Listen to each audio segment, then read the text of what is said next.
NovaCare Rehabilitation, the power of physical therapy. There's nothing like opening day at MaGerks for the start of baseball season. Yes. Jason Avant will join us shortly. Elliot Shore Parks over there at the Surfside free agency desk. Surfside Iced Tea and Vodka, the official cocktail of Philly sports. So Elliot mentioned this earlier, Adam Schefter talking about the Eagles retaining Mekhi Becton. Here's what he had to say. The Philadelphia Eagles are scheduled to have 20 draft picks in the next 2 years, Ty. 20 picks. Most teams in a given draft have 7. The Eagles have 20 the next 2 years, including 11 in the first 4 rounds of the next 2 years. 11 and 17 in the first 5 rounds the next 2 years. You know what those picks do? Those picks give you a chance to bring in good young players on rookie contracts that allow you to pay the veteran superstars. So they're planning on these young players stepping in. And who has had a better drafting record than the Philadelphia Eagles? And by the way, it's probably going to turn into more once they lose Mekhi Becton. And who knows how they're going to manipulate the draft this year and potentially turn it into more picks next year or the year after. So this was, I think, part of the plan for them to move forward like this. All right. So we'll get to the picks thing in a second. Ike, you had said going into free agency that your hope was that they would retain Zach Bond, Mekhi Becton. Mm-hmm. So honestly, what is your confidence level now that it looks like Becton is going? I know you are a trust them and plan and all that sort of stuff, but I guess just disappointment level in the idea that they might not retain Becton. Yeah, listen, it sucks that they're not going to be able to keep him, but as I explained in years past, the guard position is the least important of the 5 positions on the offensive line. So when you have established players at the other 4 positions, I'm talking about established players that are 3 of them are Pro Bowl caliber players, 2 of them are all pro caliber players, and Cam Jurgens is a young up-and-coming potential Pro Bowl caliber player. You ought to be able to stick a guard in there. And that's what the Eagles are. I'm imagining that's what they're thinking, is that it's not as important for us to put ourselves in a cap position that we don't deem favorable to fill this role for what it's going to take to keep Mekhi Becton. I mean, that's really what it boiled down to. And, yeah, I'm disappointed that it looks like Becton won't be here. But if I'm looking at all the positions that they lost of a player, I feel like his position is sort of the easiest to fill. Right, because you don't need the strongest offensive lineman in that position on this offensive line. So, Elliot, Schefter brought up the compensatory picks, which you brought up a bunch of times. And this is going to sound funny coming from me. It actually reminds me of what Sam Hinkie said years ago, in that you're not, even the people who are best at the draft are not going to have a really high hit rate. So the more picks you have, the better, because you have a better chance of getting good players if you just have more picks. Mm-hmm. And I do think it's interesting for the Eagles having as many big salaries as they have, really trying to optimize their draft, not by saying we are good at the draft, but by saying the more, obviously they think they're good at the draft, but the more picks we have, the better chance we're going to be successful. Yeah, I mean, I do think that, in an offseason where they knew they were going to lose players, there is a smart element of then trying to shape your offseason around collecting these picks, right? Because, I mean, now comp pick, I know it's a 3rd-round pick. It's really like a 4th when you consider it's added to at the end of the 3rd. Yeah, but regardless, how many players on their roster? I mean, I guess a decent amount. Like a 3rd-round pick has value, so it's not just not just getting nothing when you get that comp pick. Milton Williams was a 3rd-round pick. Yeah, exactly. So, they've done excellent drafting. I know you guys are talking about this in the last segment, but I think it's a risk to count on people from the draft to contribute. But I don't think they're all of a sudden better at evaluating talent. I think they're better at bringing rookies along. And because the more talent you have, the easier it is for those rookies to succeed because they're surrounded by better talent. So when they're picking guys in the late 3rd, you can find a rotational defensive tackle that can contribute in year 1 there because they're not looking to fill major holes through the draft. So the thing that makes me a little nervous, and the only thing I disagree with you, what you said there, Elliot, is in year one. And the thing I guess that I'm going to have to try to recalibrate my brain is on next year, because Milton Williams got really, really good in his third year. You know, even Nolan Smith, who was a high draft pick, didn't get good until the second part of his second year.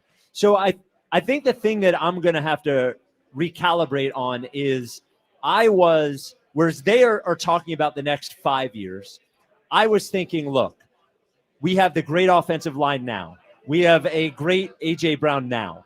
We have a really good Jalen Hurts now. I was thinking more on let's capitalize on now as opposed to lengthening the window. I think they still are, for what it's worth. I mean, the things we're talking about filling, like quarterback and safety, are definitely got to find somebody. And edge. Edge, I don't feel as strongly. Like, I think Nolan Smith and Jalix Hunt are a good set of edges to go into the year for. They're not the best set of edges in the league. They're probably not top 10, but they are a good set of edges, in my opinion. When we're talking about the Eagles roster for next year, we're not saying in the draft you have to find a number 2 receiver or a number 1 receiver or a starting left tackle. They are still elite at the positions that really, really matter. So they have to find role players that need to contribute from here on out. They're not looking to add guys that have to have an impact in year one, really, in free agency or the draft. I'm curious where you're on this. Curious. Yeah. I don't think you saying that you don't think if they go into next year with Jalix Hunt and Nolan Smith, you don't think they're top 10 in edge. I bet. Now I don't have the list in front of me. I wouldn't confidently say they're top 20. I mean, Nolan Smith. You're projecting there. I would agree. Yeah, Nolan certainly Smith, off resume. Nolan Smith has had one half of a good year, really, and Jalix Hunt has shown flashes as a young player. For sure. So, and I do think that's a really important position. And if you had to ask me what is the one position you wish they would go out, and if they're going to spend a little money on something, I would take edge over safety or cornerback. Like, because I think you're making those positions better if you're getting to the quarterback. Yeah, I agree, and it certainly would help out. I just don't think they're in a position to add that caliber of a player. So what they ultimately have to do is find that vet that's willing to come here on a 1-year sort of prove-it deal, and he's going to be offered the opportunity to win a starting position.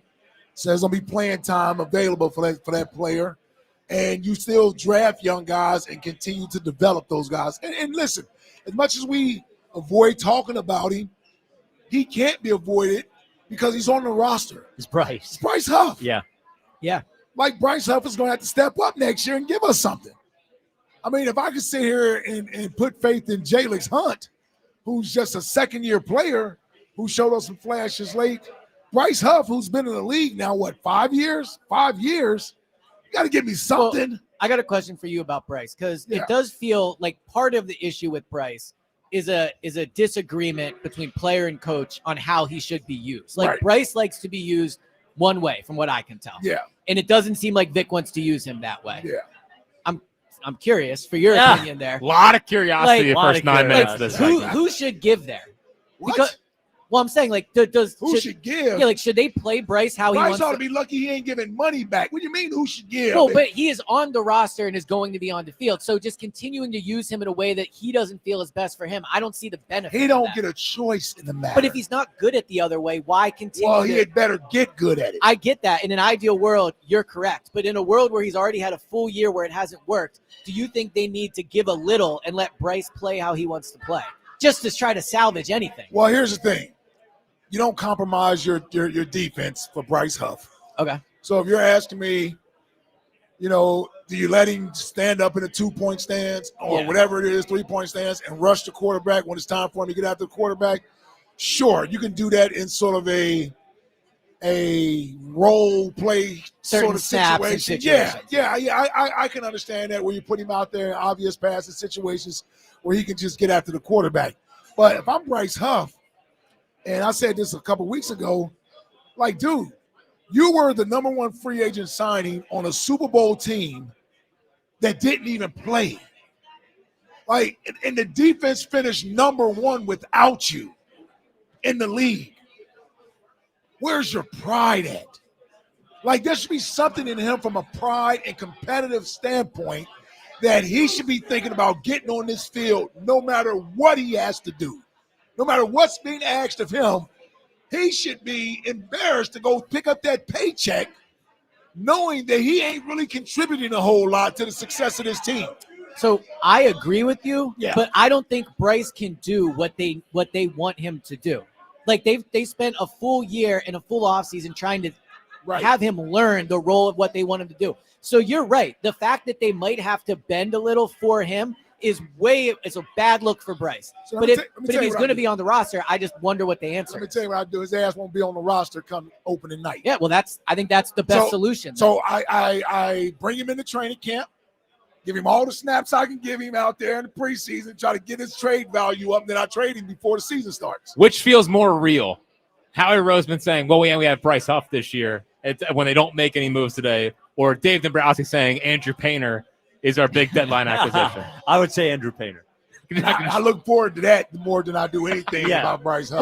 Well, I don't think Howie Roseman would have the nerve to say we're adding Bryce Huff. Well, and he got a factor for adding back Bryce Huff. What's interesting about Bryce is he doesn't even really get asked about him. Like Bryce is not really talked about. He's such an afterthought. Yeah, exactly. Right. Well, and the one thing you said, Elliot, that I wonder about is you said you don't think Bryce Huff is capable of doing what they ask him to do. Yeah. I wonder how much is he's not capable and how much is I don't want to. That could be it. But I guess my point is they've had him there almost a full calendar year, and the role they envisioned for him did not work out. So maybe they need to envision a new role or to your point, Ike, like then get rid of him. But I just don't think going through another year of seeing if he can be a 3-down edge rusher is going to work. But so, Ike, I'll ask you this, though. Is some of Brandon Graham used to say on the Brandon Graham Show all the time, the most important thing that they do is rushing together and playing together. And he didn't mean that in a togetherness rah-rah thing. He meant if everybody's doing exactly what they're supposed to do. So is it even possible with the way they play defense for Bryce Huff just to be a situational player in that, like, he's still going to have to do the things that Fangio wants him to do, even if it's in that situation? Yeah, I don't see why it's not possible. Like, this isn't rocket science, right? And no offense to my brother Hugh, Eagles Hall of Fame defensive end. I'm not trying to oversimplify the responsibility of the end, but he's rushing the passer. He's not back there calling coverages and changing defenses or doing all these other things. Just get after the quarterback, dude. And if Jalix Hunt, who at one point was a damn safety at, was it Cornell or Brown or wherever he went to school? It was Cornell or Colgate, right? No, it was Cornell and then Houston Baptist. Yeah, and then somewhere in Houston Baptist or what have you. If this kid can pick it up and go play defensive end and be effective, you mean tell me a fifth-year guy can't do it? Who had 10 sacks or something the year before. Like, Vic Fangio isn't asking him to do handstands and rush the damn pass. So I'm trying to figure out what is he asking him to do that's so difficult. Where I do think the Eagles hold a little blame here is he is the same player he was with the Jets. Like, when they gave him the money, when he played he did not rush he did not play the run and set the edge in New York. Like, that is who he was. They signed him to a big deal, hoping that he could become a 3-down player and be better against the run. I agree with your point. Like, if Jalix Hunt can do it, it's a bad look for Bryce that Bryce can't do it. But the Eagles made a gamble, and that gamble didn't pay off in terms of him being able to do something he had not shown before an ability to do. Well, the one thing I would want him to think about is, yes, you succeeded with the Jets, and where did that get the team?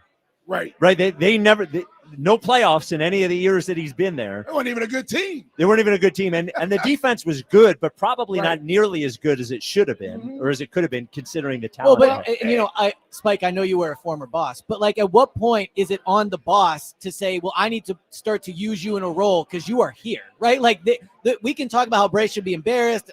Bryce is who he is right now, and they have to figure out a way to make him effective. Like, at a certain point, it's on them. But the thing that you have to – I disagree. Yeah, well, this isn't high school. Yeah, this isn't college. This is the NFL. Well, I've never. Hold on, real quick. Yeah, go ahead. I never had a feeling or heard a player say it's on the coach that I'm not out here playing better. It's on me, especially now. It's one thing if the unit is bad, right? But if everybody else is prospering and everybody else is playing well, the coach is doing something right. But you're the only one who's not playing up to your level. But I do think it's the coach's job to put the players in an advantageous situation for them. Like we did the whole, not to get into the Jalen thing, but they obviously shifted the offense and used the offense in a way to play to Jalen's strengths. Like Bryce cannot play the run. He's now 5 years into the NFL. He can't do it, right? We can say he should, whatever. No, he won't play the run. Whatever the answer is, it's not happening for him. So at a certain point, they need to accept that and maybe find a way to use him effectively. Well, I'm not. But then why'd they sign him? Because but that was the mistake. You don't compound the mistake by putting a guy out there who's going to compromise the defense by freelancing and doing his own thing. He's the same guy he was when they signed him. So it's not like he got here and they were like, "Oh wow, it was a bad signing." We all agree with that, and that's on the Eagles. Correct. That's the point.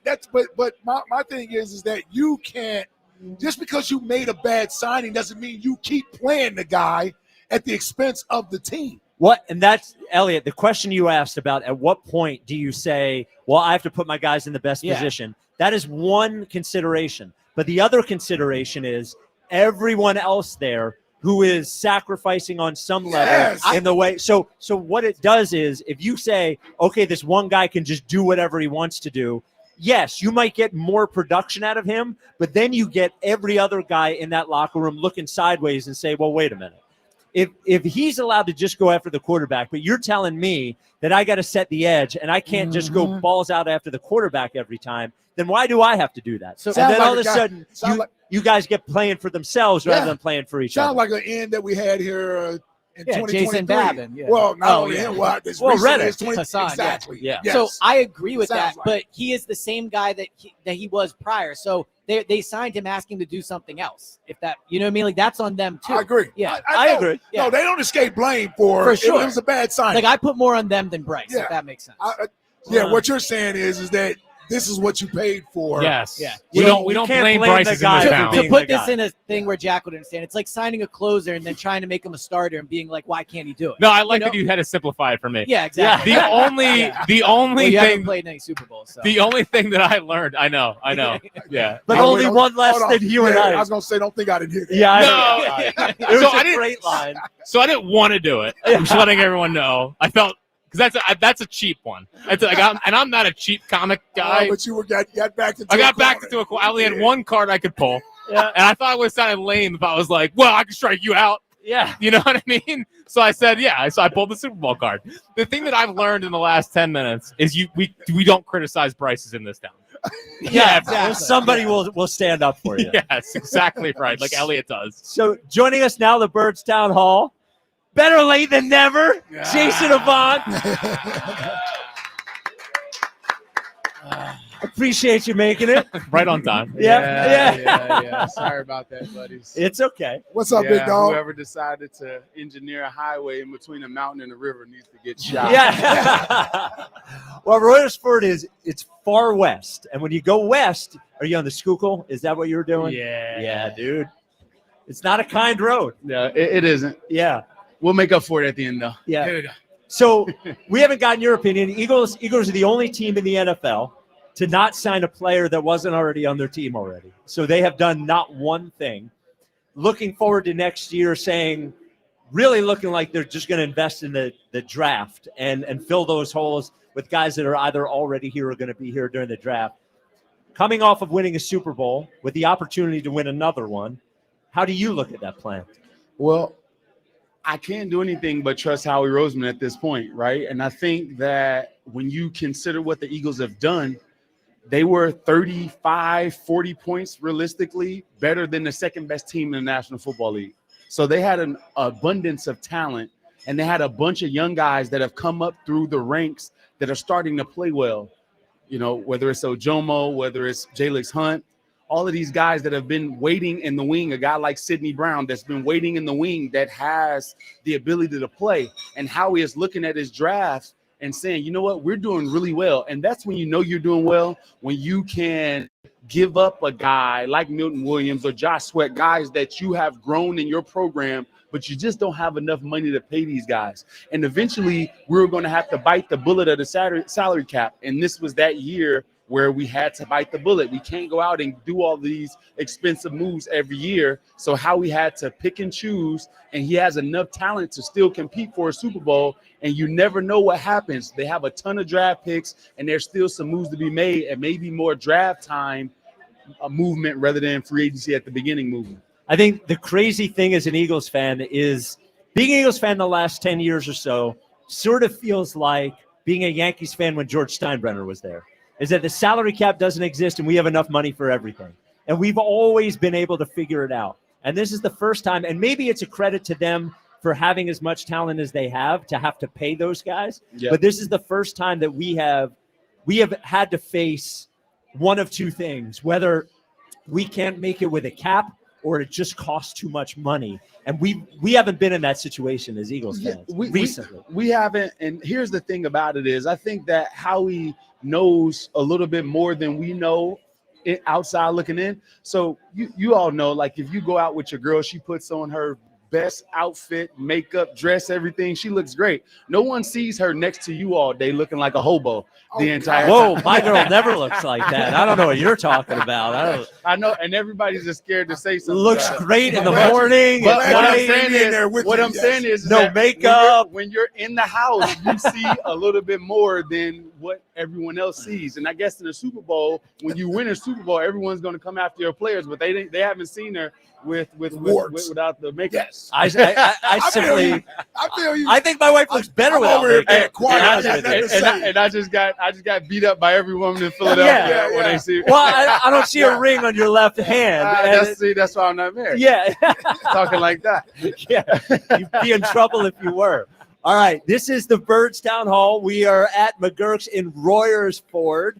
We will be here all the way. Actually, Fritz at 6 is here today, right? So yeah. So, but there's no more. We don't talk about the Eagles after 6. It's a Phillies Town Hall at 6 o'clock. Exactly right. And everyone lock in. We are 37 minutes from NFL free agency officially beginning. There have been no rumors of the Eagles doing anything at 4 o'clock. They almost signed Justin Reed, but maybe one of 3 teams. So we'll see if that happens with Elliott at the Surfside free agency desk. This is the WIP Afternoon Show with Ike, Spike, and Fritz. Hey, this week, FanDuel, in partnership with Valley Forge Casino, is bringing you a Dog of the Day Profit Boost token. Now, one of the best parts about the tourney is when an underdog takes down a powerhouse.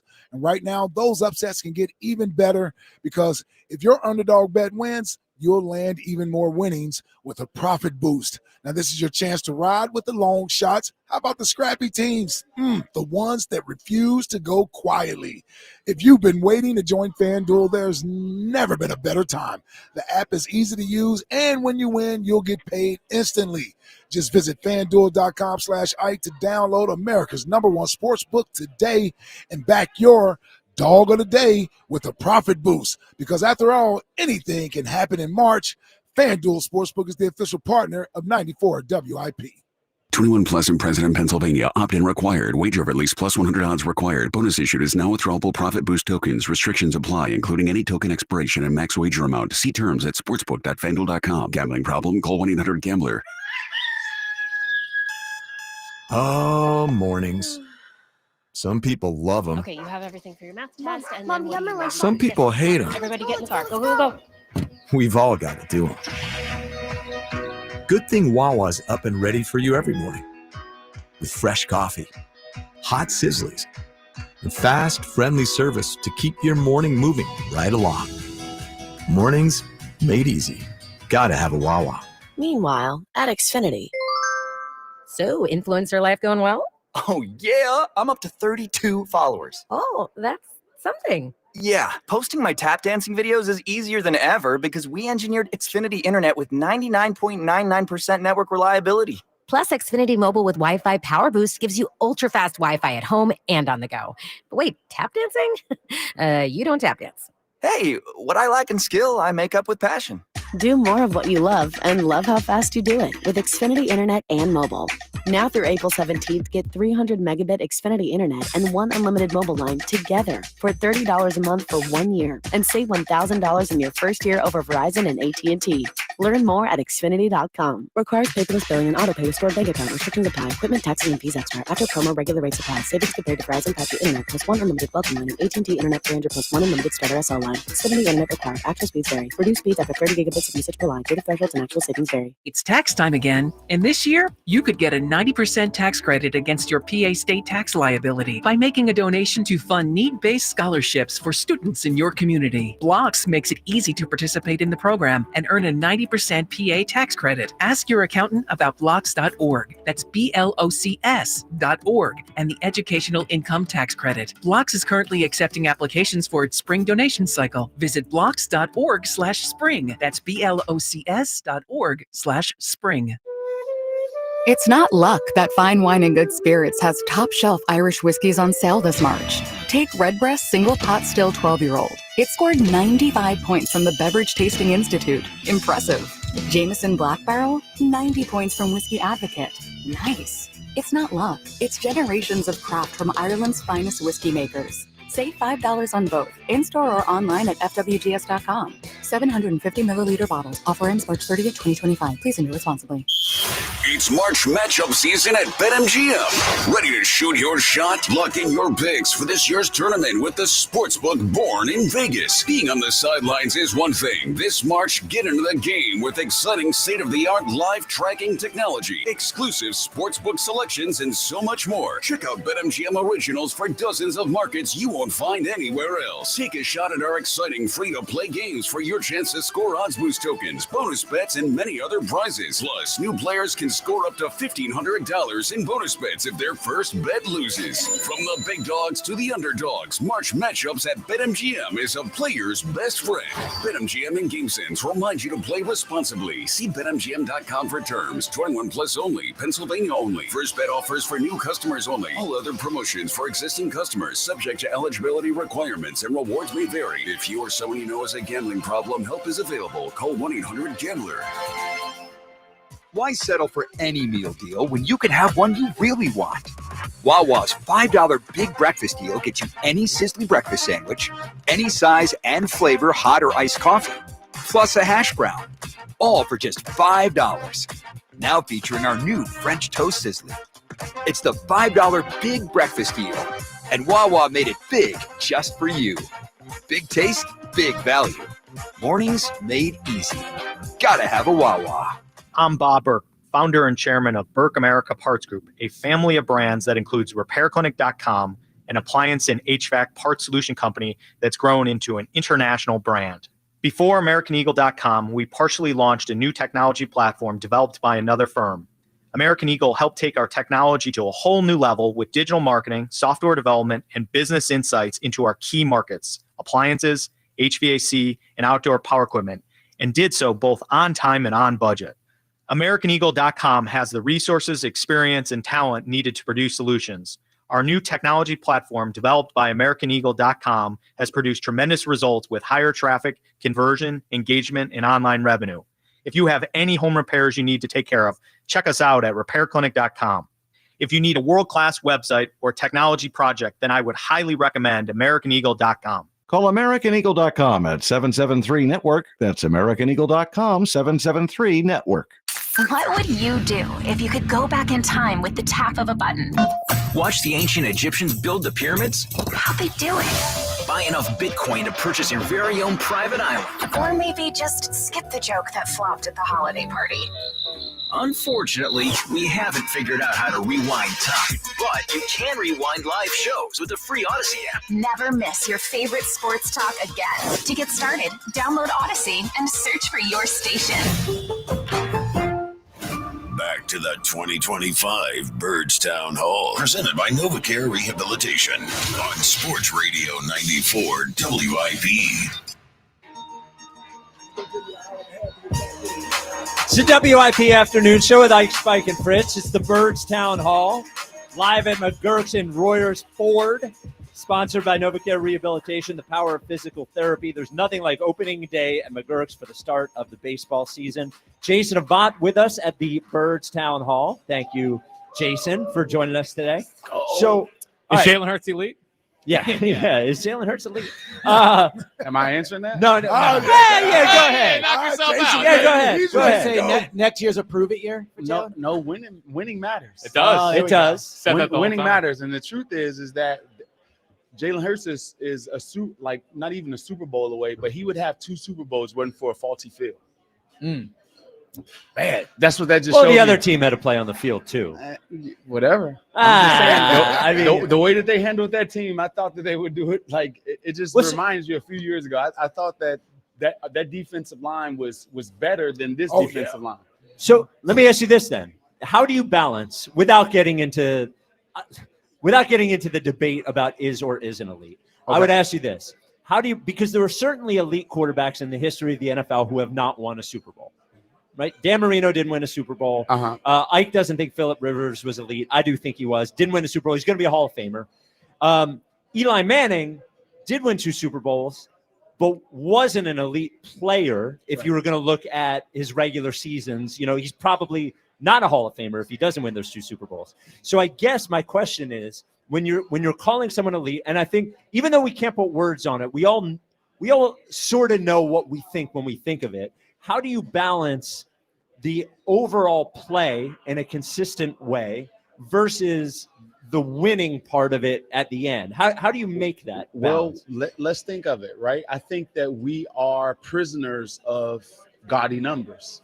I think we're prisoners of a bunch of passing touchdowns. We don't take consideration rushing touchdowns, turning the ball over, winning drives, making winning plays. Those are the things that matter. And you'll have a bunch of guys around the league that will do well for your fantasy football, and everyone loves those guys, right? Because you're going to win your fantasy league. But guess what? When it's nut cutting time, you can't find those guys.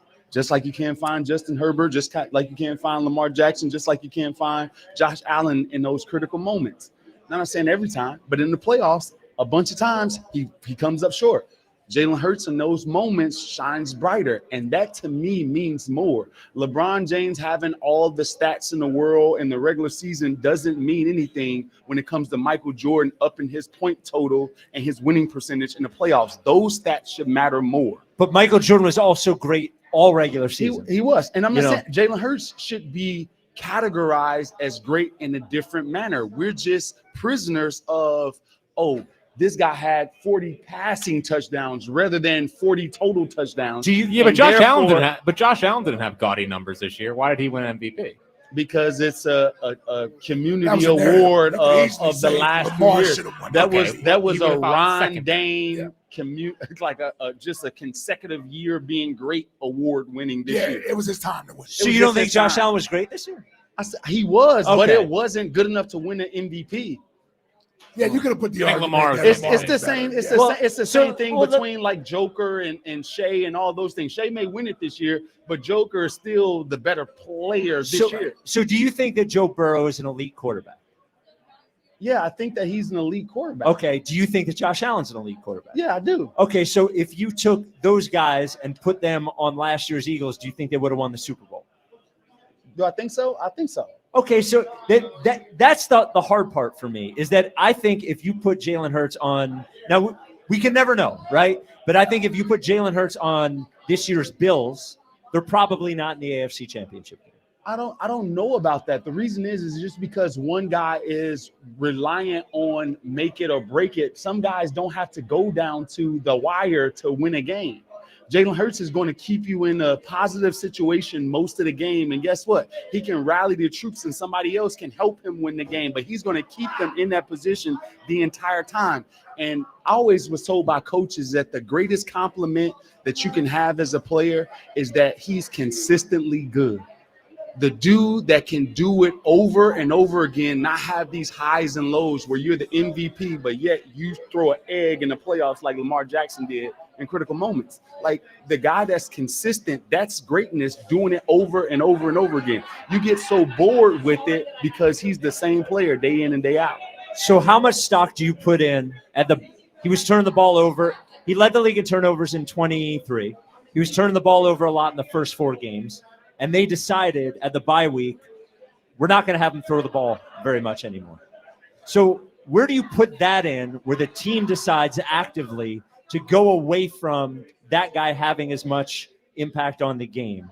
Well, like, where do you put that in when you're evaluating it? Like, I think you have to go back into all of these guys' career. Like, Josh Allen has been known to turn the ball over, and then he had some corrective ways. These guys are constantly growing. Sure. Jalen is growing too. I just don't think that we give him the opportunity to grow because we want him to be like Josh Allen or we want him to be like Joe Burrow rather than Jalen growing at his pace. Understanding that there's a different offensive coordinator pretty much every year. There's new terminology, there's new things, and he has to grow. So with that being said, and I myself have not given Jalen the most grace, but when you consider what he's done over and over and you look back over, it's pretty outstanding. I think both sides would probably jump a little too much on a lot of those things. I think the people who are negative about him, like I am, or I was, or if you think I am now, I don't think I am now. I'm but fair. I'm not negative, but no, I'll say the truth. I think the truth is that in the debate about him, there were probably people who were putting him in a category above where he should be too early, and there were probably people doubting what he had done too much. And I think it sort of skewed the conversation about what he actually is. So, which is, go ahead. Well, just quickly, I was going to say, I think one thing people undersell when it's like, well, if he went to Buffalo or Cincinnati or Baltimore, like, could he win there? Is not turning the ball over is a legitimate skill. And when you don't turn the ball over in the NFL, you really do win a high percentage of the game. So you're right that you need a great, like, your defense has to be good and all those things when your strategy of not winning is not turning the ball over. But I do think he could go to other places and win because when you don't turn the ball over, that is a winning brand of football. But it is a winning brand of football. And I'll add this too. The thing that we don't give Jalen credit for, Jalen, especially this year, completes a high number of his throws, like down the field. This year. Well, he's been getting better and better at it. Sure. Right. So it's a He did in 2022 too as well. It's a drop in a bucket to throw down the field throws with Jalen Hurts. If he has a clear pocket and he sees that the ball is delivered accurately, that's something that we can't deny. Well, the last 9 weeks, though, they didn't complete a pass of 20-plus yards in the air. But he didn't throw it deep either. If they were Well, what does that tell you? Well, they played a conservative brand of football. Yeah, that's what they did. They threw it 32nd most in the league. But I think you're punishing him a little too much for playing a conservative brand of football. Like, that's what they wanted him to do. And you can say, well, that's because they thought that's what they thought. This is the same thing with J.J. McCarthy at the University of Michigan. They won a national championship. J.J. McCarthy, 77% of his passes, won that Another noodle arm. Everybody says that he's not going to be a pro quarterback, and they're down on him. He was my QB1 in the draft. And he's going to kill it this year for the Vikings. Bad news for J.J. McCarthy. He was Elliott's number one guy. Yeah, him and Cardell. I'll say this. I was in on Cardell. I'll say this. I think much like what happened with Lamar as he continued to develop, even though he put up some gaudy numbers, there were still people that questioned how good of a thrower of the football he was. Could he throw with anticipation, things of that nature, that he was sort of being viewed from an athletic quarterback standpoint. So I only say that to say this as it pertains to Jalen compared to those guys. It's not an equal playing field. He obviously doesn't have the same arm strength as a Joe Burrow and a Josh Allen. If that were the case, he would not have been the 54th pick in the draft. He would have been a first-round draft pick. Yeah. So, and he's also not 6'5", like Joe Burrow and Josh Allen. Right, so there are some things there that Jalen is working with to have to overcome in order to still be a winner. And Jason, you'll know this. There is an advantage to being a 6'5", 235-pound athletic quarterback. Sure. Yeah, just like being a 7'2" center, Spike. It's certainly an advantage. You should have a high field goal percentage and everything else. It's certainly more of an advantage than being a 6'1" guard. Yep. There it is. Yeah, so easier to score. Is that not right? No, it's true. Okay. So my only point in saying that is that Jalen, from the time he's got in the league, he wasn't a finished product. He had to work to get to where he's at right now as a passer, and he's more than serviceable as a passer. Can you go into every game and say, you know what, if we need to throw the ball 35, 40 times every week, we can do that and still be effective with Jalen? Maybe not at this point. Maybe not. Doesn't mean he'll never get there, but you can't have watched Jalen play the quarterback position from the time he's gotten in and not see that he's a much better quarterback today than he was 4 years ago, right? Like, even though some of the numbers aren't necessarily saying, he is a better, more confident thrower of the football now than he has been in the past. what player doesn't have a deficiency? And that's the thing that's the thing when you talk about this elite conversation, we're expecting this guy not to have any inadequacy at all. We want him to be this perfect brand, but the team has recognized, okay, he has a deficiency in down the field. Maybe he is the 6'1" and can't see over the line. Let us help him, and we can win Super Bowls like that. And that's okay, because there's a bunch of guys. Kurt Warner, I played catcher Kurt Warner. Kurt Warner can't throw the ball past 40 yards, but he got it up in time. So you're going to blame him for being a Hall of Fame type of quarterback because he can throw it far? Like, there's always something that you can point to. As long as that guy can figure out a way to win games, that should be the most important. Listen, I hate comparing him to Troy Aikman. I really do. Because you've been anti-Aikman. He's a Dallas Cowboy. Well, well, no, I've always said Aikman was an overrated quarterback. Now you do. I've never changed that. He's an overrated quarterback. But the point of the matter is that being elite is subjective. Yeah, sure. I will take Troy Aikman's career over Dan Marino's career. Who wouldn't? Yeah. Dan Marino would take Troy Aikman's career over Dan Marino's career. So you can have all the attributes you want. When you're the quarterback, your number one task is to win football games. And they got to the biggest game, and Jalen in those games usually plays his best football. Yeah. I could see if he get in those big games and he shrinks and somebody else has to carry him to victory or what have you. But in the postseason, we know the 2 Tampa Bay games, didn't play well in those games. But look at all the other games in the Super Bowls on the biggest stages. He has performed, and he's won. Like, I don't know how that doesn't at least put him in that category with those guys. I wouldn't necessarily say he's better than Josh Allen. He's better than Lamar Jackson.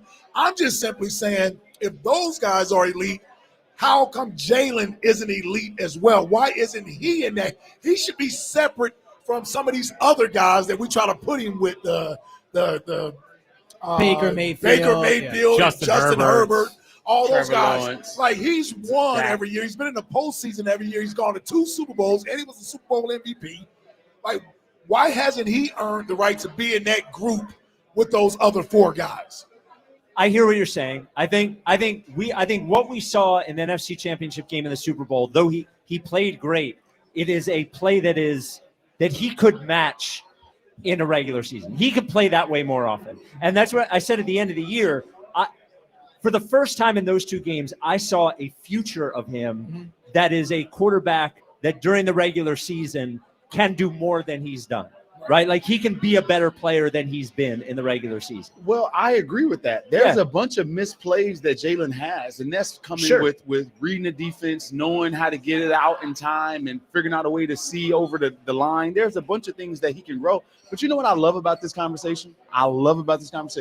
Is that this provides fire for Jalen Hurts, because there's going to be a contingency of people in Philadelphia, no matter what Jalen Hurts does, they're still going to be doubtful of him. And therefore, a player like Jalen that has overcome so much adversity and is used to showing up in these situations normally has a chip on his shoulder, and it causes him to have more fire. And I think that's what this quarterback is and who he is as a person. So thank you, Jack and Spike, for the big year out of Jalen next year. Yeah. Prove it year, some are Yeah, saying. thank you, Jack. I did it to Bryce Harper during the regular season. And I'm no phony, right? So I'll be the first to admit, I was not a Jalen fan. He won me over. Like, he won me over. He won me over with his play, with his consistent winning. Because you know what I had to say to myself? If I was Jalen's teammate, I would love him. Like, I would love being on that team. That's what I loved about Donovan, right? Like, we won a lot of football games. We won a lot of football games when Donovan McNabb was our quarterback. We won a lot of football games. Now, we didn't win the ultimate game. Right. We didn't win the ultimate game. But that's how winning the ultimate game changes the perception. And it should change the perception when you win the ultimate game. Well, I also think with Jalen, like, comparing him. It should change the perception of you when you actually win the game. What were you going to say, Jason? Oh, if I'm the third receiver, dude, you got to throw the ball to me, buddy. Yeah. Like, hold on, wait a minute. I'm Jahan Dotson. I'm like, hey, progression, buddy. First, second, third. Yeah. I'm right here. I'm right here, buddy. So almost having the Super Bowl. Listen, he's on that side of the ball. So yeah, listen. I was speaking more of a defensive player. No, you're right. If you don't play well, you don't put up numbers. You're not back next year. You think Gardner Johnson woke up the other day and was like, dude, I'm Super Bowl champ. You think I'm going to be here? Right. He isn't here. Right. You want to play well. You want production. So and production leads to winning. I think usually it does, and that's where this whole thing gets blurry for me. As I look at, you mentioned Baker Mayfield. Baker Mayfield's playoff numbers are incredible. Like they are. I was looking at him except earlier. for the win-loss column. Yeah, I mean, how incredible could they be? He's played in what, 2 playoff games? How many has he really played? But they're great. Like Josh Allen's playoff numbers are great. Like so this is. But when we talk about production, and this is where the winning thing is. Like Jalen played great in the NFC Championship game, played great in the Super Bowl. Got bailed out in Green Bay. Got bailed out against the Rams. Bailed out in Green Bay. Bailed out is strong. Bailed out the Rams. Rams. Yeah. Okay. Green Bay, I don't think he was bailed out. In that situation, because he is on such a good team, he is given the opportunity to play in an NFC Championship game, to play in a Super Bowl. Like that's where the production part of it. You look at Dan Marino's playoff production is great. Like it just is. So I do agree with you on that, but Patrick Mahomes, while he had Tyreek Hill and Travis Kelce, but he also has the best head coach of all time. So other quarterbacks Stop hating. Stop hating. Who's that? Still Go ahead. I'm sorry. No, it's like other quarterbacks are also afforded the ability to not be perfect every week. And I know you're not saying you have to be perfect every week, but we see Jalen every week, every snap, multiple times. We don't see Josh Allen every week. We don't see Lamar Jackson every week. So I think Jalen's warts stick out more to us than these other elite quarterbacks that we only see 2-3 times a year. Sure. So Baker Mayfield all-time 105.9 QB how many rating. games? I'm curious how many games. That's number 1. Patrick Mahomes is number 2 with 105.4. Matt Stafford, number 5, 102.3. Josh Allen, number 6, This is passer 101.7. rating? That's passer rating. So it's just like there is this push and pull of how good the rest of the team is, giving quarterbacks an opportunity to be great. That is the thing I'll say about Baker Jalen. stunk until he had a Hall of Fame wide receiver on one side. Right, but I mean, he has talent in Tampa. Yeah, but he is very good at this point. I mean, Baker Mayfield's I think you overrate good. Baker. I think you overrate Baker's a he nice puts up a lot of numbers because their nice defense quarterback. stinks. They put up numbers. Nobody's looking at Tampa as anything significant if Baker was that I don't think good. people are afraid of Baker either. No. Baker completed 71% of his passes this year for 4,500 yards and 41 touchdowns. How many games they win? What's Baker 10 get wins. paid? They won 10 games Yes. with all those numbers and yards. Well, I don't know. Jalen won 11 games last year. Here's the thing about stats. I'm just saying when when it comes to passing stats, stats, when it comes to passing stats, they always tell lies. The reason I say they tell lies because when you're losing ball games, you have to come back. Wins and losses also tells lies too. Well, 10-7 with 17 games is not more. I agree. But they also don't tell the whole story. They don't tell the whole story. But they tell the biggest part of the story. He had 3 good games in the regular season. Oh, Jalen. Oh, that's absurd. No, That's absurd. He had 3 good games. I mean, let's just be honest here. We're going to have this conversation. He had maybe 3 or 4 bad games. Take him, man. Yeah, 3 good games. Bengals, Steelers. What's the third one? The Rams, he played really well. Yeah, Rams game. He was good against Baltimore. There's multiple. He handed the ball. They scored 13 points in the fourth quarter of the Baltimore Oh game. my gosh! And you know love in the heart of the city. See what I deal with every day? We're back. Still Oh, you love it. We're back. Don't you feed the We're trolls. back. Don't you feed the trolls. Oh, See my what I goodness, deal with man. every Look what I day. deal with every day. Unbelievable. 15 days until opening day. Unbelievable. No Eagles goes moves, your by the opening way. No, all right. So we are 10 minutes away from the free agency officially beginning. Yes. The Eagles have not agreed to terms with any players in the NFL that weren't already on their team. Perhaps at 4:00 we'll have some news. So we will be back. Save in us, times Howie. to give us something, Howie. Like one thing. Tired of yelling about Jalen being elite. Yeah. No, but you know what? Isaiah Rodgers won't hurt me though. I believe. Oh, did it? The Isaiah Rodgers won't hurt Well, me we'll bad. get to talk it in a about bit. that, We'll get to it. I think that was the the most calm is Jalen elite I mean, conversation seriously, in yeah. the history of WIP. I think it was nuanced. Well, I think it was. well, that's because Jason is here. He's got that calm voice. And he doesn't It's- bring the voices that we bring. Right, He's not right. yelling at everybody here. Yes, he's explaining himself. I did tell Jason that Jalen needed to go win them the Super Bowl, and he told me no. And Jalen went and won the Super Bowl MVP. We did That's have awesome. that debate. We did have that debate. All right. Oh yeah, right on Radio Row. Yeah, We did. He threw for 118 yards in the Baltimore game, 1 passing touchdown. Let's relax here. You and your passing yard. No. 118 yards? Yeah, I'm curious. Did he passing have any touchdown. rushing touchdowns, or you were just ignoring that part? I don't care. Okay. I don't care Pushed about. into the end zone. I don't care about the rushing All right. touchdown.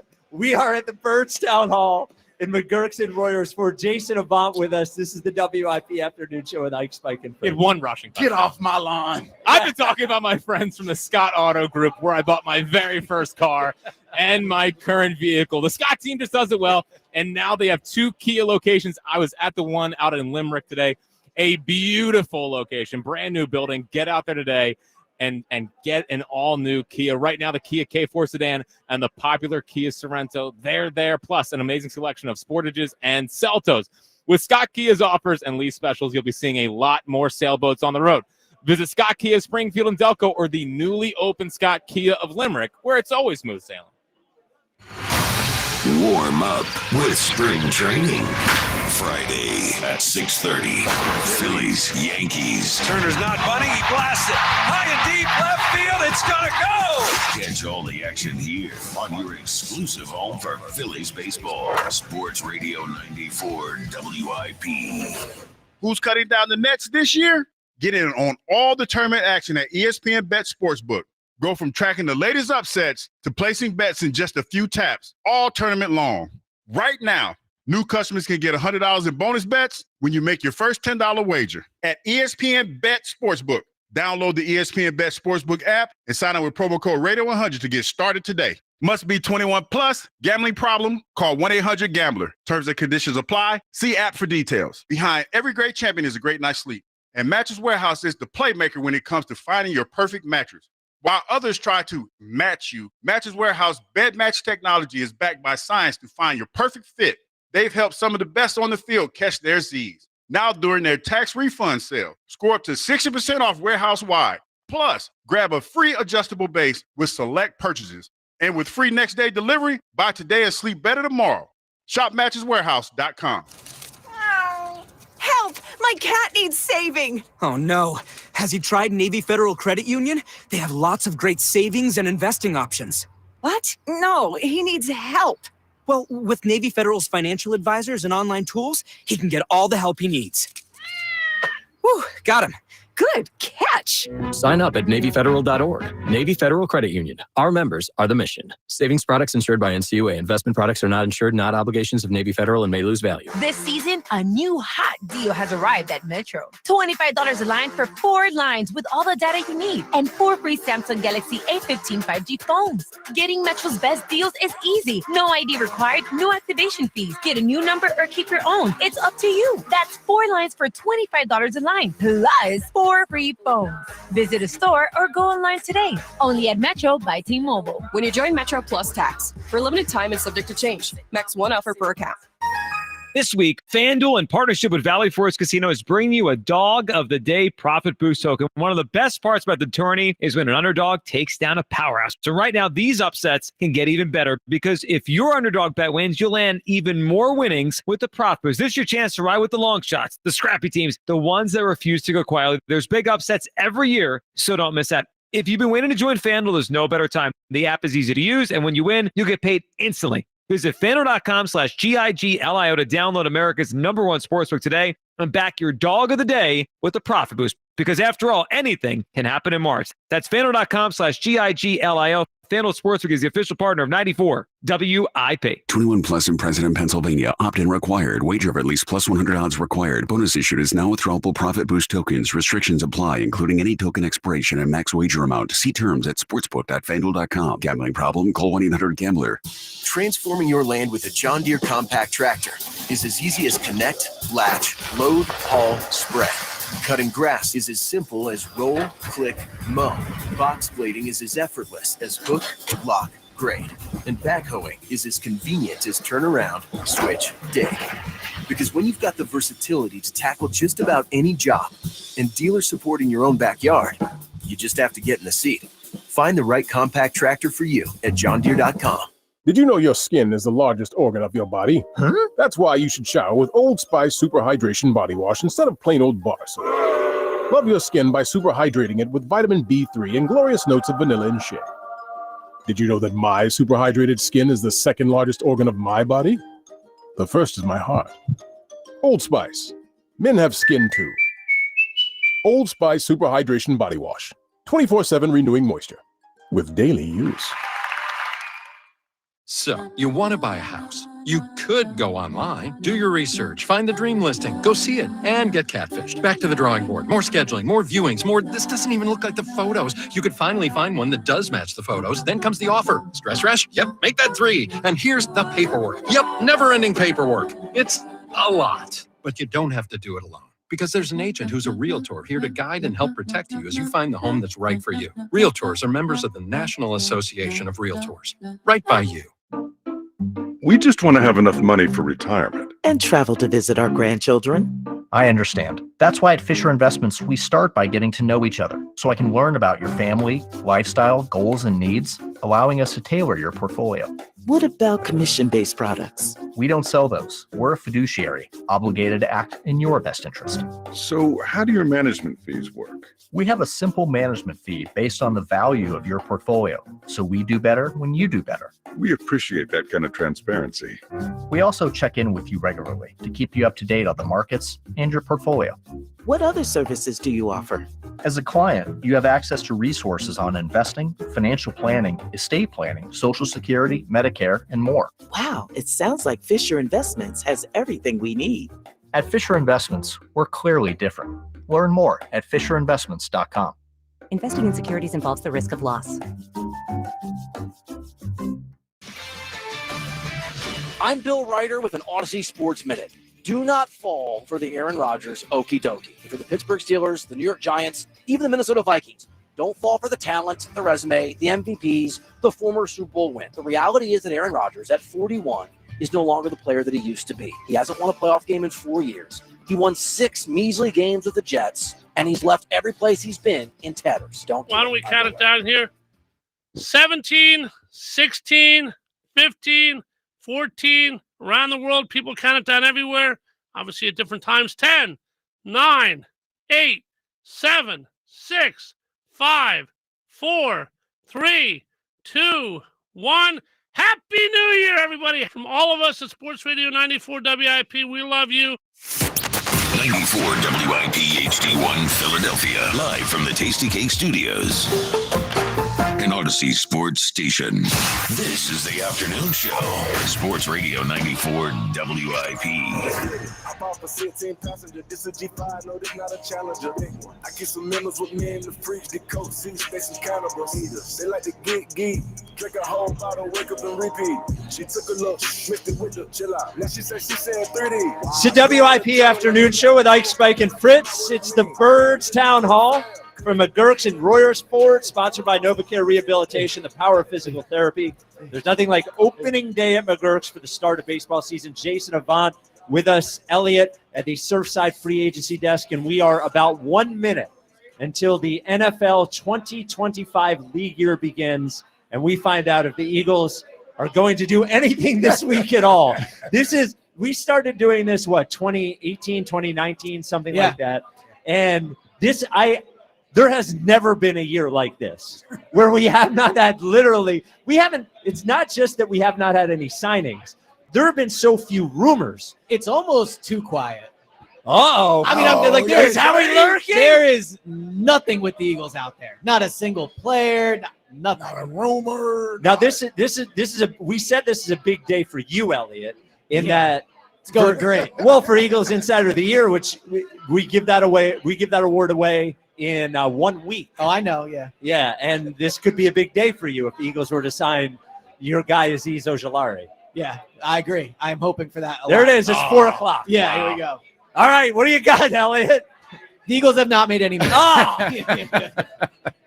They did win the Super Bowl. They did win the Super Bowl. There you go. Would you trade an active deadline for the Can I be honest with you? I don't know. Probably, yeah. Sounds like a Fritz 215? Yep.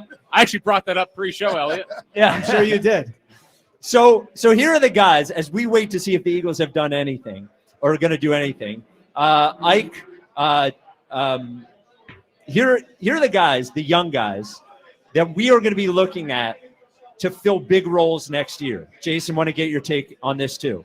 Who are the guys on this list that you are most confident in filling a role next year and least confident? We do have a bit of NFL news. If you want Oh, some yeah. NFL Hit it. news. This is definitely a surprise. Okay. Russell Wilson is visiting the Cleveland Browns this week. He had been rumored to potentially go to New York. I mean, so he goes to a division rival. Kenny Pickett just went to Cleveland. Just take it. It's exciting news. Here we go. One thing happened. So Good job, Elliot. Yeah, I mean, Spike said he wanted NFL news. Well, the Browns just need somebody to play quarterback. But they just got Kenny Pickett. Right, but if you're and he's a Super Bowl champion. Yeah, if you're the Browns, like you're better off going in with a Kenny Pickett I versus agree. Russell Wilson. I agree with you. Competition. What do they think Russell's going to play for? $2 million? Well, what are they going to win? One more game? Like, it's, yeah. Hey, they're all in with Myles Garrett, I guess. Well, they couldn't let him go. They're in a horrible situation. They are in the worst. So here are the guys. Yes. Jalix Hunt and Elliot. As news comes, feel free to interrupt. Yeah, I will. Yeah. Jalix Hunt, Sidney Brown, Moro Jomo, Bryce Huff, Keely Ringo, Will Shipley. Those are the guys who are going to – and we think that Will Shipley's going to have to carry a larger role because we don't want to beat up Saquon like we beat him up this year. So who on that list are you confident in, and who are on that list do you have bigger questions on? Well, for me, you want to go, Jason? You want me to go? Yeah. You can go first. I mean, for me, it's the defensive ends position. It's probably my biggest questions. Those are so Huff and Jalix Hunt. Yeah. Okay. Yeah, that's probably my biggest question marks. I like Jalix Hunt. Right now, I don't necessarily view him as a 3-down player, but who knows, with a strong off season, he puts on about 15, 20 pounds. Maybe he can get out there and he can hold up against the run. Bryce Huff. Yeah, I'm tired of beating on Bryce Huff because it's just like beating a dead horse, quite frankly. But if those two guys are deep in the rotation going into next year, yeah, I'd be somewhat concerned about how much pressure can we get on the quarterback. And then who do you have the most confidence in on that list? So the other guys. Yeah, who's your other guys? Yeah. Sidney Brown, Moro Jomo. Say no more. Keely Ringo, Will Shipley. Listen, Keely Ringo, I'm intrigued by. I haven't seen enough of him to really give a definitive sort of overview of what I think of him as a corner. Sidney Brown, my boy Crash, I just want to see him out there and see if he can win this starting job. I know he's going to be a player that brings excitement, but he also is one of these players that's like hit or miss when it comes to making tackles. So,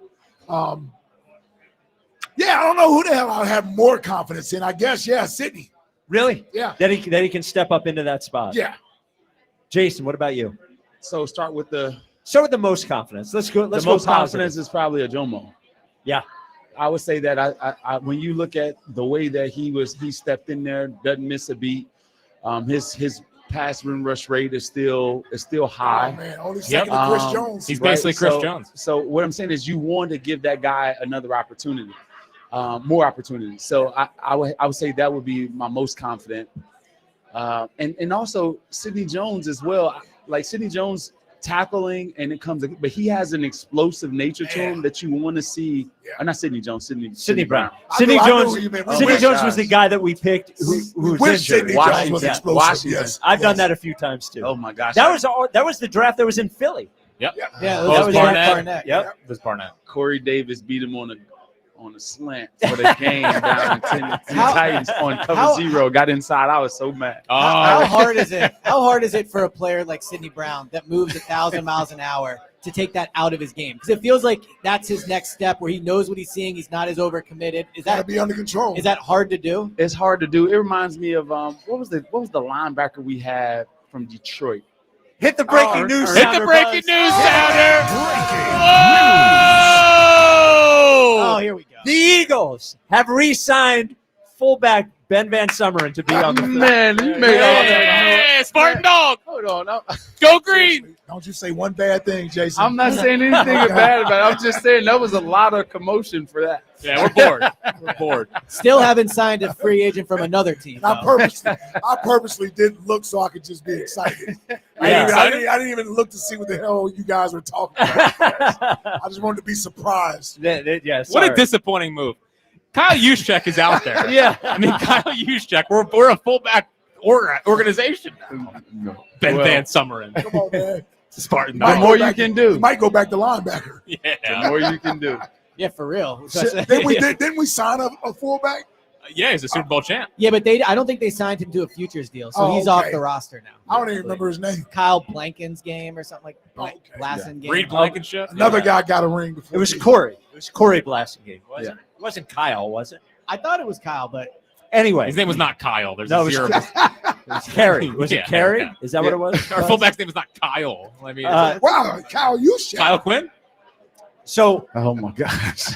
Back to the Sidney Brown. The Sidney Brown question about a guy that goes I think it was 100 miles an hour. Kyrie Blasson game. Oh, is that what it was? Yeah, there we go.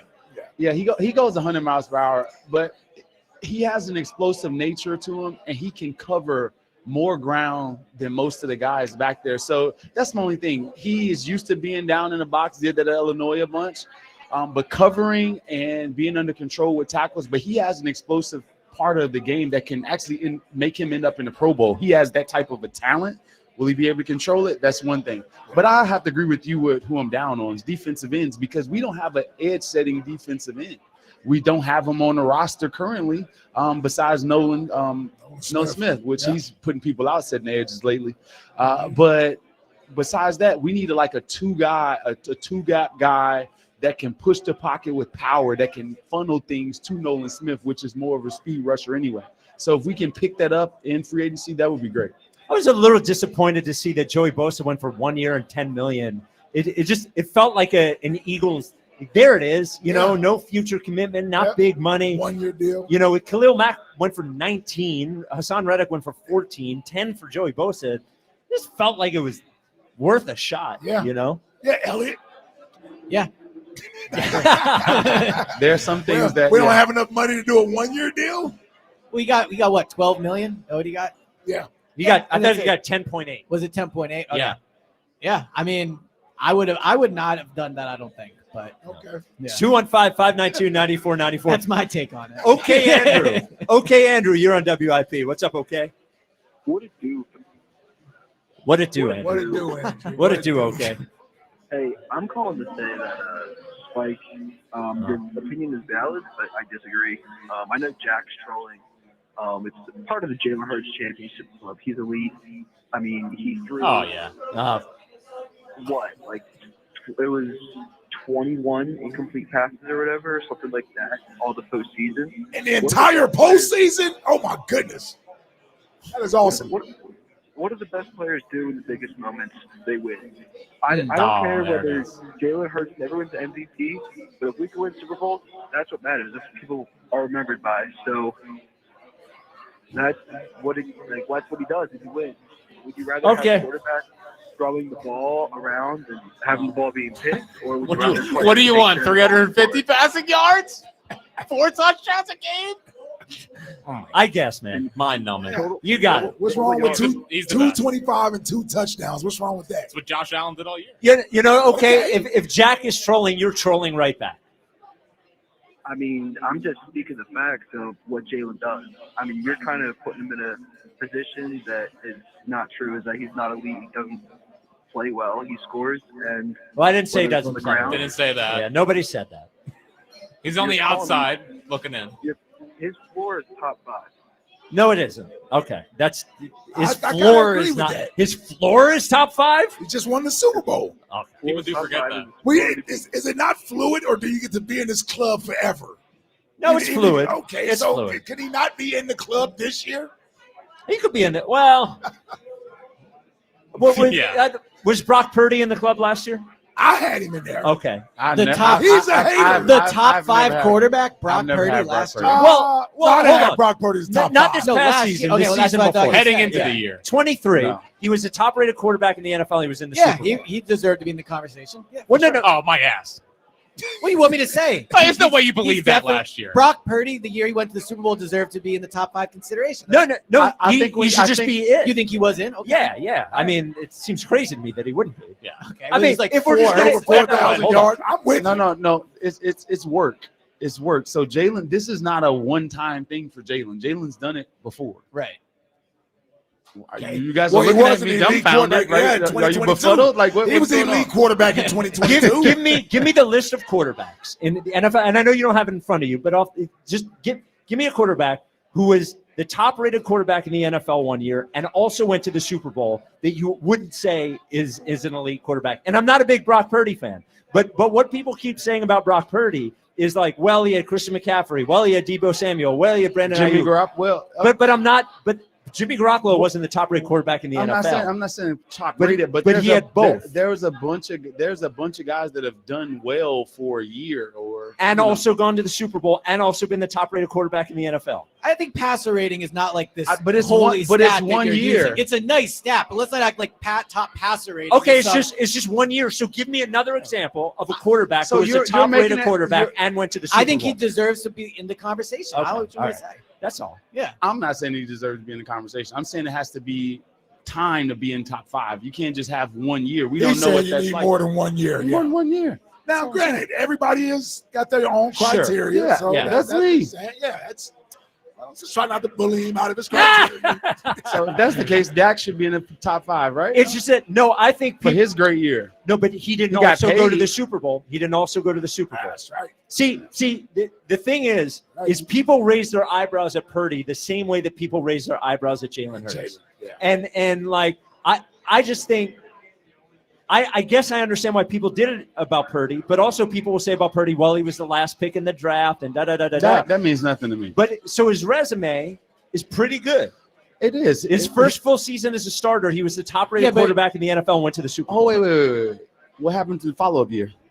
Sure, right, but he didn't play bad last year, and they lost Christian McCaffrey, and so now Ayuk was a disaster. yeah, and Ayuk was a Hold on, disaster. wait. So what? Wait, and wait, Deebo wait, said wait. no. So what I'm What did saying Elijah? is, What was the running back? Was Elijah Mitchell? Yeah. We have a little bit of Didn't NFL he do news. great? Some Okay, NFL hold on. news. Here we go. So Breaking news. yeah, breaking. yeah, so Evan Ingram, the tight end who was Yeah. released, I think made sense for an Eagles target, is signing a 2-year deal with the Denver Broncos. How much? The money's not out yet, but his Okay. agent did tweet that he's signing. So one tight end option off the board. We would kill Evan Ingram here. Yeah, Would you're we? not a He fan? doesn't catch the ball well. He does drop a lot. But of that passes. affects the Goddard market, right, Elliot? Because he was going to. Well, there was a- Denver was a team that was had some interest in Goddard, so cross him off that list. I think he's going to the Colts. That's my. They're just going to end up restructuring Goddard. Yeah, aren't he's they? going to be back. I think they're ready to move on. I think he might be back, but I don't get the sense that they're like itching to have him back. I think like the number would have to be pretty low. Well, because they're going to have to deal with a cap situation for him for the next 2 years anyway, whether they cut him or not. because of the dead cap. Because of the dead cap money. So at least if you sign him to an extension, you could lower those numbers, and you still have Goddard as a player. Like if they don't have a better option, Yeah, I think they're ready to go to Calcaterra and a rookie. Like if they could pick what they. That's what I think they're ready to do. Yeah, Calcaterra. letting you know. Calcaterra actually did well when Dallas was out. Calcaterra is a really good receiving tight end. He just can't block for anything. yeah, I just don't know Okay, if I get Goddard it. can That's- still block. Yeah.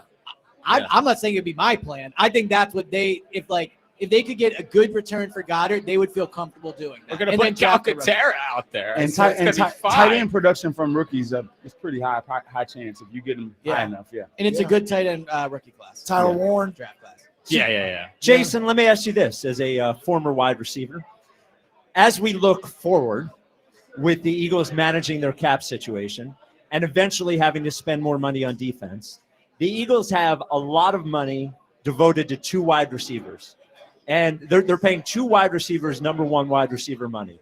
And you go through history and you don't find a lot of Super Bowl winning teams who are able to do that because they have to spread it out. Can the Eagles be as successful with just one of those 2 guys if they had to move one of those 2 guys to create cap space to pay other guys? No, I say you get rid of someone else. Like, you don't need to pay every offensive lineman. You don't need to pay every Dallas got it. Like, but I would rather keep those two guys because of the way Jalen plays football. And that's the only reason, because Jalen likes to see a one-on-one matchup and throw the ball up. And Devontae can do that well, and AJ can do that well. So having that compliment for a guy that sometimes will abandon the playbook as far as like reading what's there and just choose that one-on-one matchup. And I think those guys are perfect for Jalen Hurts. So then those guys would be perfect for any quarterback. So then let me ask you this. If you're going into next offseason and Jalen Hurts wants a giant extension that puts him as a top 3 quarterback, can you look at him and say, hey, look, we got to spend more on wide receivers because of how you play. We are unable to pay you as much as another quarterback who may not need 2 great wide receivers to be successful. Does it affect how much you pay Jalen Hurts if you have to pay 2 wide receivers that kind of money?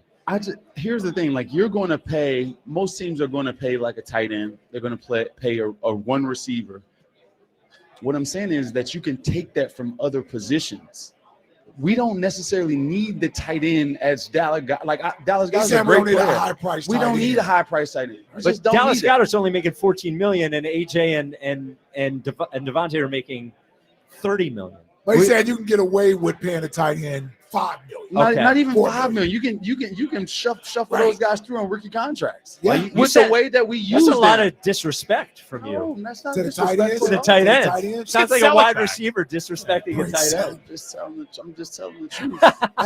like LJ Smith goes out, Brent Selleck goes in. I know you was going. I know where you were going. It just happens. Brent Selleck goes out, Zach Ertz comes in. Zach Ertz goes out, Dallas Goedert comes in. Like, tight ends is one of those positions that you can get high production from a college player after a year or so. And you usually don't pay a tight end if you have those outside threats. Sure. So like Kansas City has done it, but they moved on from Tyreek Hill because they decided to pay Travis Kelce. Right.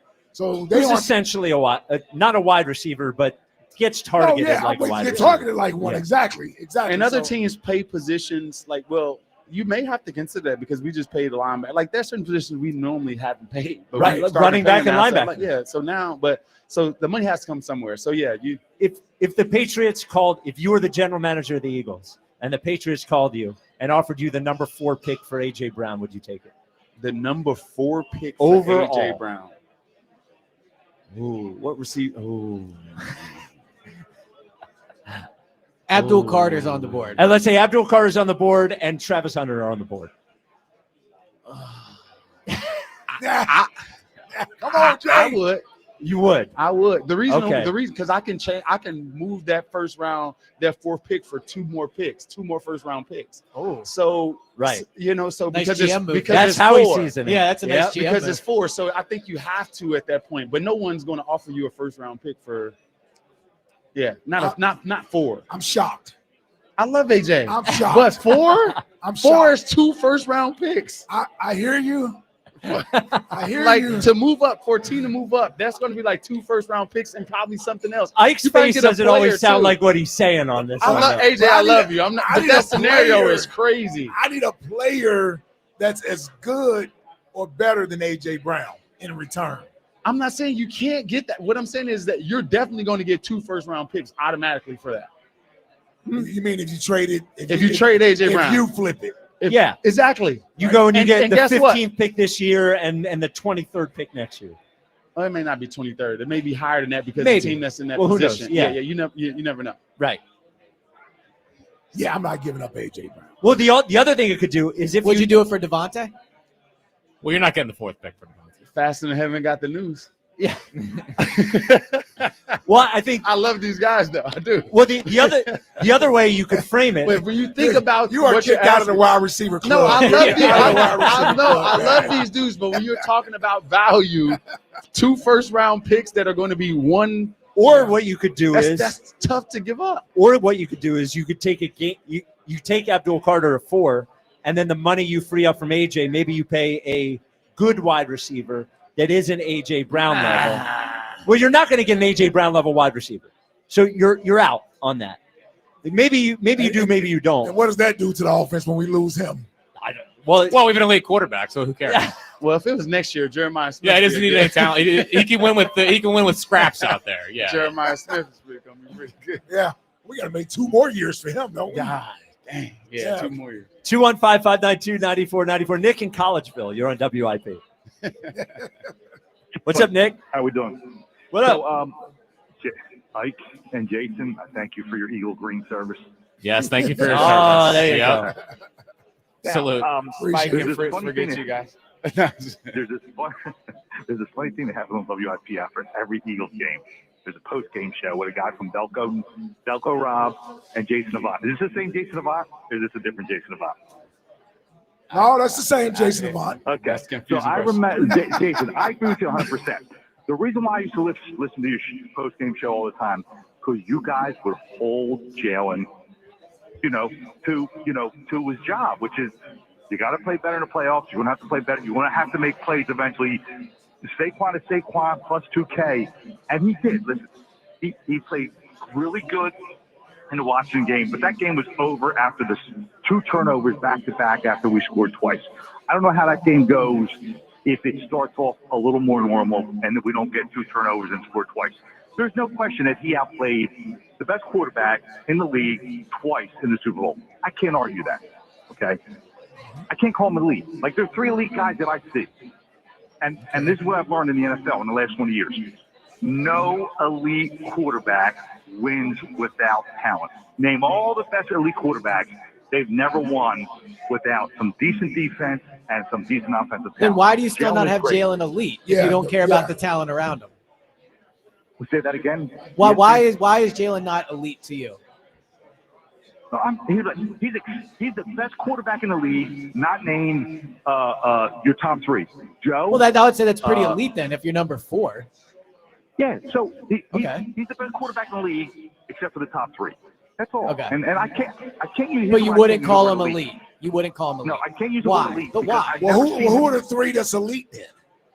Joe, Josh, and the GOAT right now, who lost twice. He lost. So Lamar's not there? So Lamar's not elite. I'm not going to pull Lamar there. You know why? Because Lamar's like a lot of quarterbacks who put up great stats during the season, and he's never won a big game. I'm just confused because you value winning in the playoffs and you don't care about supporting cast, but you still won't call Jalen elite. Like he checks, he wins in the playoffs. Here's the thing. Yeah. Look, here's the truth. Here's the opposite. I love my quarterback. Well, first of all, I love my team. OG Wade. I don't care where Jalen goes. Eagles are always my team, first of all. Second of all, Jalen, he's had one exceptional season, 2022, when he took us to the Super Bowl. And if it wasn't for the turf and maybe his fumble, he has 2 Super Bowl wins, okay? He played average this year. He played average last year. But that's just wrong. I'm going to need you to call him elite because it's absurd. You're basically just describing. Well, it's not absurd. It's not absurd. He keeps describing an elite quarterback and then going, but he's not elite. I never called in to tell you that you need to use this word. Okay? Well, no, I know. It's just bothering me. Go ahead. Yeah. Go ahead. Don't call him elite. Yeah, go ahead. Okay. All right. He's the best quarterback outside of those 3. That's all. I mean, here's what I don't understand. All the Jalen guys hated when you don't give him his due. They want to put him at number 1. If you don't put him number 1 or maybe 1.1A, like they think it's. But you know what you're doing by holding back on elite. Like, let's just be real here. You can say he's the 4th best quarterback in the league, but to say the 4th best quarterback in the league is not elite is just silly to me. I give you want to draw that line, fine. Right. But, you know what you're doing. You're holding back on giving him his full credit. That's what you're doing. That's English language. That's English language. You just hit the lexicon there. Listen, when I have an elite girlfriend, I know what she's like. Okay? And when I have a 7.5, tell me the stats. How does she look without makeup, right, Jason? Yeah. That's why they're elite. Listen, that's why they're elite. What's they the look measure? great at 9 a.m. and they look great at 2 a.m. in the morning. That's the difference. I love Jalen, and he outplayed Patrick Mahomes twice in the Super Bowl. Why can't you accept that, ESP? I did. That's why he's elite. He's elite. He's an elite quarterback. But why do you act like he was so that's not good elite. during the regular season when he clearly wasn't? He was good. No, during he the reg- wasn't. Yes, he was. What are you talking about? Dude, he had a career low in interceptions. Amazing. Yes, He threw the ball less than anyone in the league. You pick and choose what matters. Not turning the ball over is a critical part of playing the Yes, quarterback. he threw the ball less than anyone in Yes, football. and he didn't turn it over. Congratulations. Hey, you're right. Congratulations. He didn't push the ball down the field at all the second half of the season. So now you have to win by throwing it down the field. There's different throws that matter. Like he didn't throw the football in a meaningful way in the regular season. What throws matter? The throws where you're pushing the ball down the field and not making simple throws to the outside when you throw it less So than you're anyone not in a the league. fan of like getting it down the field, like dink and dunk. He was a dink and dunker. Yeah. And what's he wrong managed with the that? game. It's What's wrong with fine. that? It's Yeah, fine. But I agree. that's It's why people fine. throw. That's why people aren't putting You're him in the one elite that acting category. like it's not fine. No one thinks he's an elite quarterback. I do. I think he is an elite quarterback. No, they don't. He Yeah, just we do. won Then the get your Super eyes Bowl. checked. He Everyone just- needs their eyes checked. He's been to the Super Bowl twice in 3 years. He's a Super Bowl MVP. What else does he have to do? Right. I mean, in all seriousness, I know he's the fourth best according to this caller, but like, what else does he? Well, unique hold to? on. Two things from He led also real quick. I think he led the league or was close to it in yards per attempt. So this dink and dunk thing is not completely true. Well, then air yards still. Two semantic things here. First of He all, throws the ball down the field. Elliot, you have to acknowledge that if you throw the ball way less and turn the ball over way less, those two things are related. Okay. But let's not act like he threw it 10 times a game. I mean, he did throw Well, it. No, there was a stretch where he did it. Okay. And then the other thing is there doesn't have to be a number of elite quarterbacks. Like if you see a dividing line, if you think there are 6 elite quarterbacks in the league at that point, then the number's 6. So if he thinks it's 3, if he thinks those 3 are okay. So he kind of loses credit when he says Lamar is not elite. Yeah, It was I just agree. weird because the things he was describing, Jalen's very good at, and then he was saying, "I don't care," like So- winning in the playoffs. So we are 26 minutes into free agency, and the Big Eagles signing is their own fullback. Yeah. Who's coming off an ACL tear? by Yeah, the way. and who's actually a linebacker. We are hoping at the Birds Town Hall that we get more. We haven't even seen the Slay thing, have we? Nope, Elliot? nothing is Jason, did you see us win the Big Ten tournament Sunday? In the regular season Big Ten? You know, I don't appreciate what y'all did at the half court. Come on, man, get your guys together. Listen, we have to make it a rivalry, man. It's about entertainment. Get your guys together. It's like if I choked you right now, it's entertaining. God. Jason Avant, thank you for joining us No today. problem. You've been Great awesome. to see you guys. It's my Eagle brother. My Eagle brother. The Birds Town Hall from MaGerks and Royersford continues on. Sponsored by NovaCare Rehabilitation, the power of physical therapy. There is nothing like opening day at MaGerks for the start of baseball season. The Eagles have done nothing. You still feeling okay? 215-592-9494. It's the WIP Afternoon Show with Ike, Spike, and Fritz. At Mark's Jewelers, you can get your dream diamond engagement ring stress-free. Now, is your Instagram or TikTok filled with those not-so-subtle hints of the ring she likes? Mark's expert artisans can make those ideas come to life. That's right, the top of one ring and the sides of another, creating the perfect ring. Now, that's because at Mark's, they aren't just jewelers. No, they are jewelry resellers. Mark's Jewelers in Montgomeryville, PA, and Mount Laurel, New Jersey. Get started online at marks-jewelers.com and tell them Ike Reese sent you. Caesars Palace Online Casino is now live, and your palace has everything. Hundreds of your favorite slots and table games like blackjack and roulette, plus exclusive titles you'll only find here. And every play earns toward exclusive benefits you can redeem at any Caesars Rewards destination. Your palace awaits. Download and register today using promo code Radio Launch to redeem your exclusive welcome offer. Must be 21 and physically present in New Jersey or Pennsylvania. In Pennsylvania, affiliated with Harrah's Philadelphia. If you or someone you know has a gambling problem, call 1-800-GAMBLER. If you're serious about what's under your hood, then you need the highest octane on the market. New 94 Octane, available exclusively at Sunoco. Nothing else will match it. Go to Sunoco.com to find a participating station near you.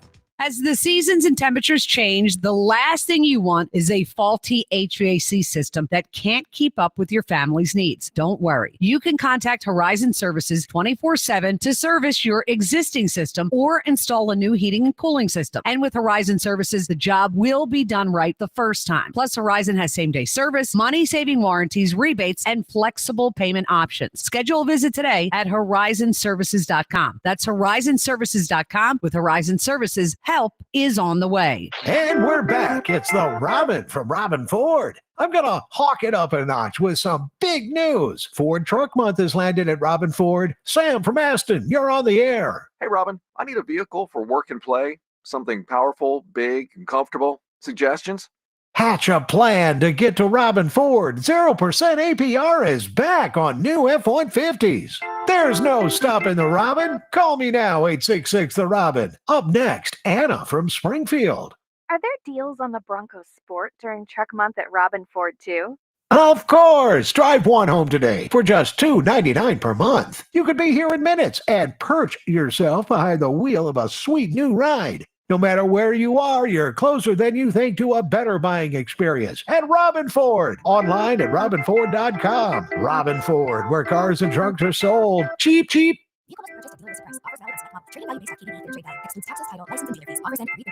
Meanwhile, at Xfinity.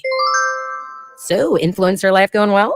Oh, yeah. I'm up to 32 followers. Oh, that's something. Yeah, posting my tap dancing videos is easier than ever because we engineered Xfinity Internet with 99.99% network reliability. Plus, Xfinity Mobile with Wi-Fi Power Boost gives you ultra-fast Wi-Fi at home and on the go. But wait, tap dancing? You don't tap dance. Hey, what I lack in skill, I make up with passion. Do more of what you love and love how fast you do it with Xfinity Internet and mobile. Now through April 17th, get 300 megabit Xfinity Internet and one unlimited mobile line together for $30 a month for 1 year and save $1,000 in your first year over Verizon and AT&T. Learn more at Xfinity.com. Requires paperless billing and autopay with stored bank account. Restrictions apply. Equipment, taxes, and fees extra. After promo, regular rates apply. Savings compared to Verizon 5G Internet plus one unlimited welcome line and AT&T Internet 300 plus one unlimited starter SL line. Xfinity Internet required. Actual speeds vary. Reduced speeds after 30 gigabits of usage per line. Data thresholds and actual savings vary.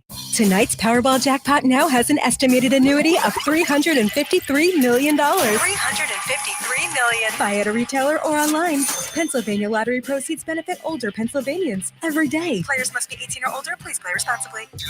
What's up, everybody? Nick Costos here with the Sports Betting Minute, brought to you by BetMGM, the sportsbook born in Vegas. Please gamble responsibly. When you think about the long and storied history of the ACC, two schools come to mind: Stanford and California. Obviously, I'm being facetious, the two former Pac-12 schools, but they're in the ACC now, and they are playing tonight in the ACC tournament. And Stanford, about a 6-point favorite in the game, total about 138.5. Now, people are going to be anti-Cal here because Cal played in a double overtime game yesterday, a quadruple overtime game over the weekend. I'm going to like Cal at the end here, right before tip-off. If you can get 6, give me Cal to cover against Stanford. That's it for this Sports Betting Minute, brought to you by BetMGM. Download the BetMGM app and take your game to the next level with the sportsbook born in Vegas. Please gamble responsibly. BetMGM and GameSense remind you to play responsibly. See BetMGM.com for terms. 21 plus only. Pennsylvania only. If you or someone you know has a gambling problem, help is available. Call 1-800-GAMBLER.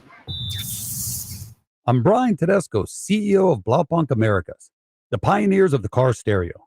Today, we're not just about sound systems. We are revolutionizing the e-bike scene with Blue Dot Bike. Thanks to AmericanEagle.com, our online presence now features a dynamic e-commerce website that showcases the quality and affordability of our foldable e-bikes. And our collegiate e-bikes, just perfect for the college fanatic. These e-bikes offer a new way to experience freedom on two wheels, no matter your age. When we needed a top-notch website to match our cutting-edge e-bikes, we turned to AmericanEagle.com. They made the impossible seem easy, tackling digital challenges like pros. Check out the Blue Dot Bike website to see AmericanEagle.com's amazing work in action. Need the best in website and digital marketing solutions? AmericanEagle.com is your go-to. They've been a game changer for us, and they can be for you too. Visit AmericanEagle.com or call 877-WEB-NOW-1. That's 877-WEB-NOW-1. 94 WIP HD1 Philadelphia, live from the Tasty Cake Studios. An Odyssey sports station.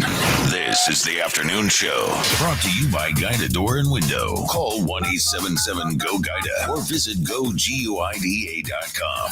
Sports Radio 94 WIP.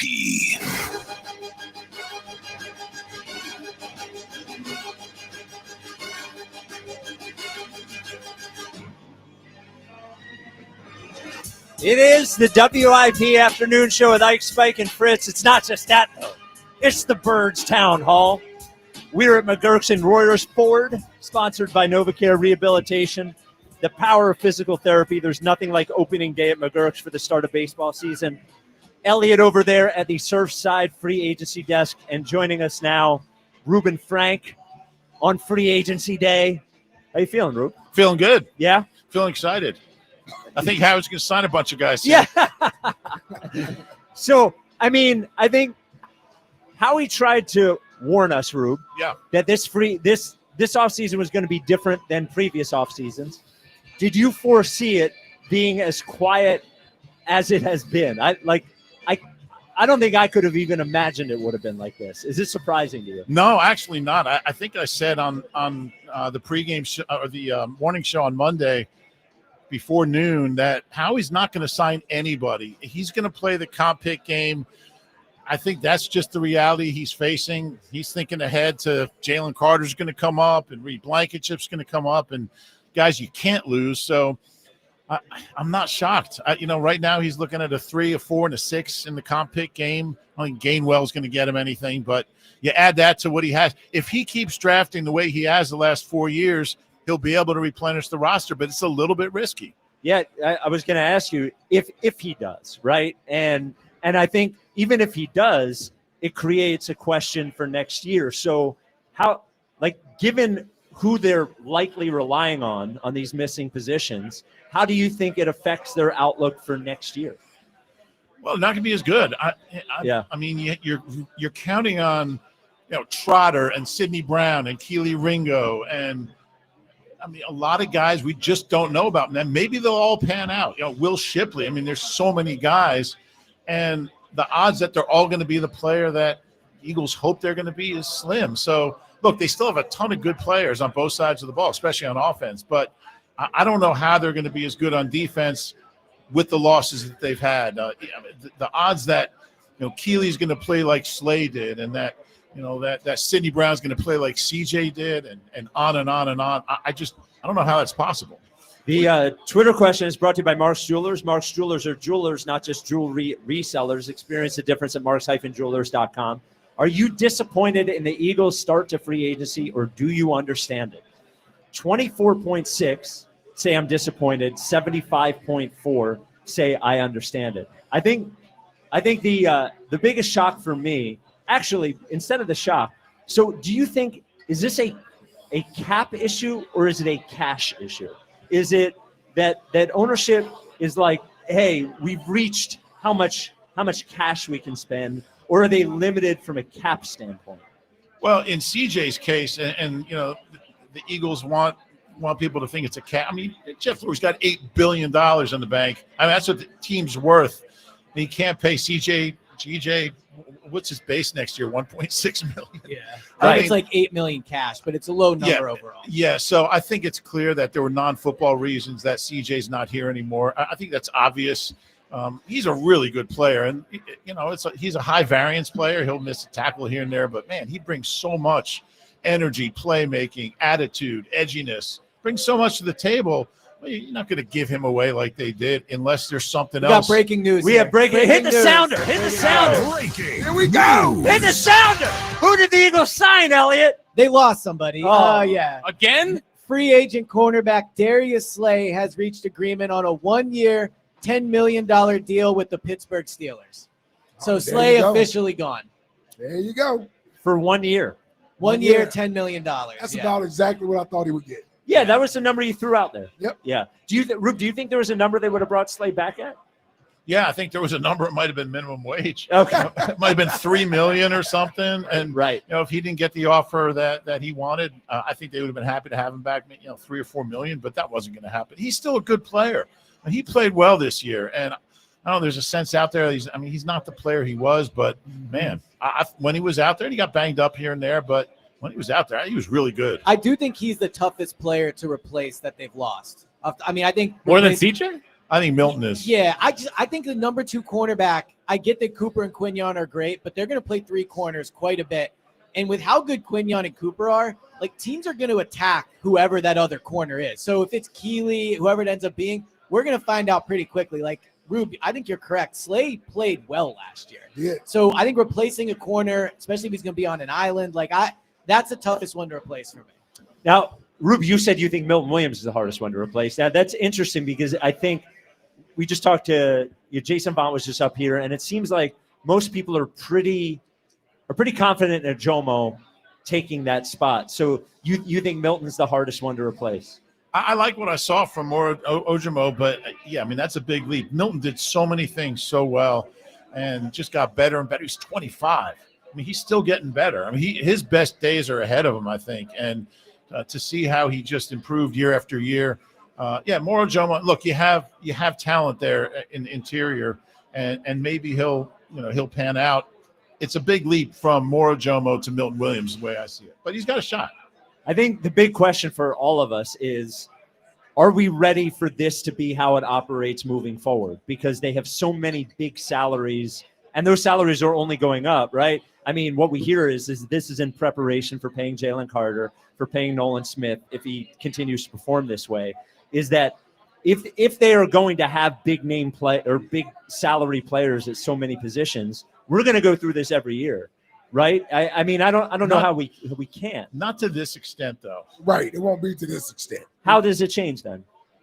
Well, there just won't be as many players who are going to hit the open market and get this kind of money who are free agents. You're just not going to have that many guys, in a year. And plus, the cap's going to go up. And then the thinking is, if your draft picks and these comp picks that they're stocking up on, if they turn into good players, these guys are going to be on their rookie deals and they're going to be cheaper. So I think the volume of guys leaving, they just don't have that many pending free agents the next couple of years. So one thing, though, I will say is they have been into these one-year deals recently, and they're also not into in-season extensions. So I'll be like, how long are they? Should they change that? Yes, exactly. Yeah. Like how long? Because this feels like the same problem they're presenting themselves again and again. I think they need to move off this no in-season extension thing.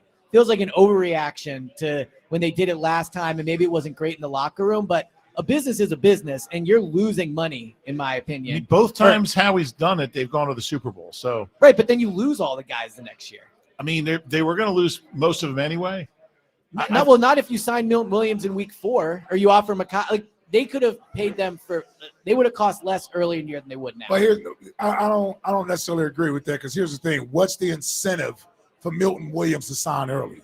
Well, if you're not going to give him what he feels he's going to be valued on the market, he may as well wait for free Well, I think agency. the value is he was security. He was a 3rd-round pick. If you give him $20 million in the pocket right there, as opposed to waiting 15 more games, or not 15. That's different. I thought you meant something like 15 million or 14 million. No, I mean, you would sign him with 20 million. Yeah, he may go ahead and take that. Well, I think if you offer him, let's say, half of what he got in week 4. No way. Well, but I mean, you would know more than me because you're a former player, but I just think there is value in not having to play 12 more games and getting the money in your pocket. Like, there is security, especially when he was a 3rd-round pick. Sure. Spoken like a true GM. Yeah, exactly. But here's the problem.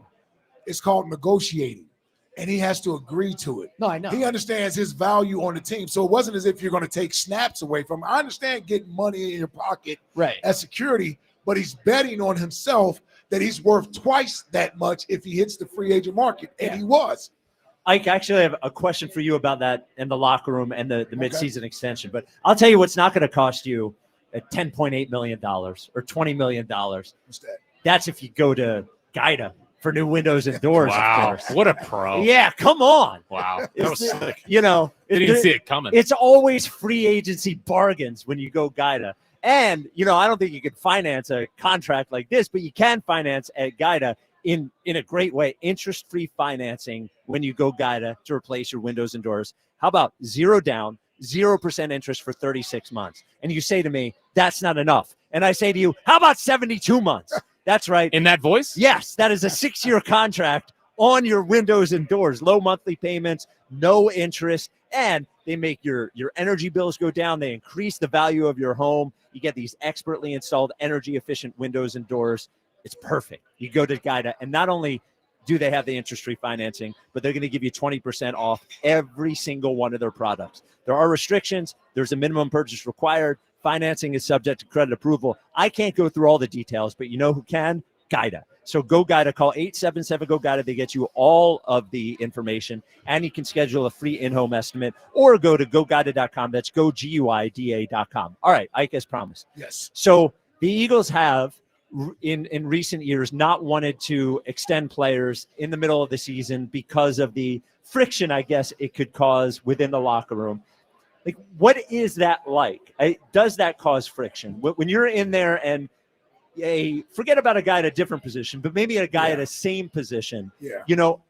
Whose job is it to keep players, head straight, and does it cause that kind of friction? Well, I don't think it causes friction when you say in the locker room. I don't think it causes player-on-player friction. Okay. It may make someone a little ticked off at the front office that you've given player X a new deal versus I want a new deal. And so now I kind of feel like the writing is on the wall and I'm not going to be here. So it sort of throws that into the equation of whether or not that player feels like how much should he be invested in everything else that's supposed to be team oriented. So from the Eagles standpoint, I don't necessarily view it as a bad thing. I do understand Elliott's point of the 1-year deals and waiting to the end. I do understand that. Mm-hmm. I just don't know if it's as big of an issue to where I would want to compromise what is a good locker room culture and having players focus on the games versus, I'm not getting paid.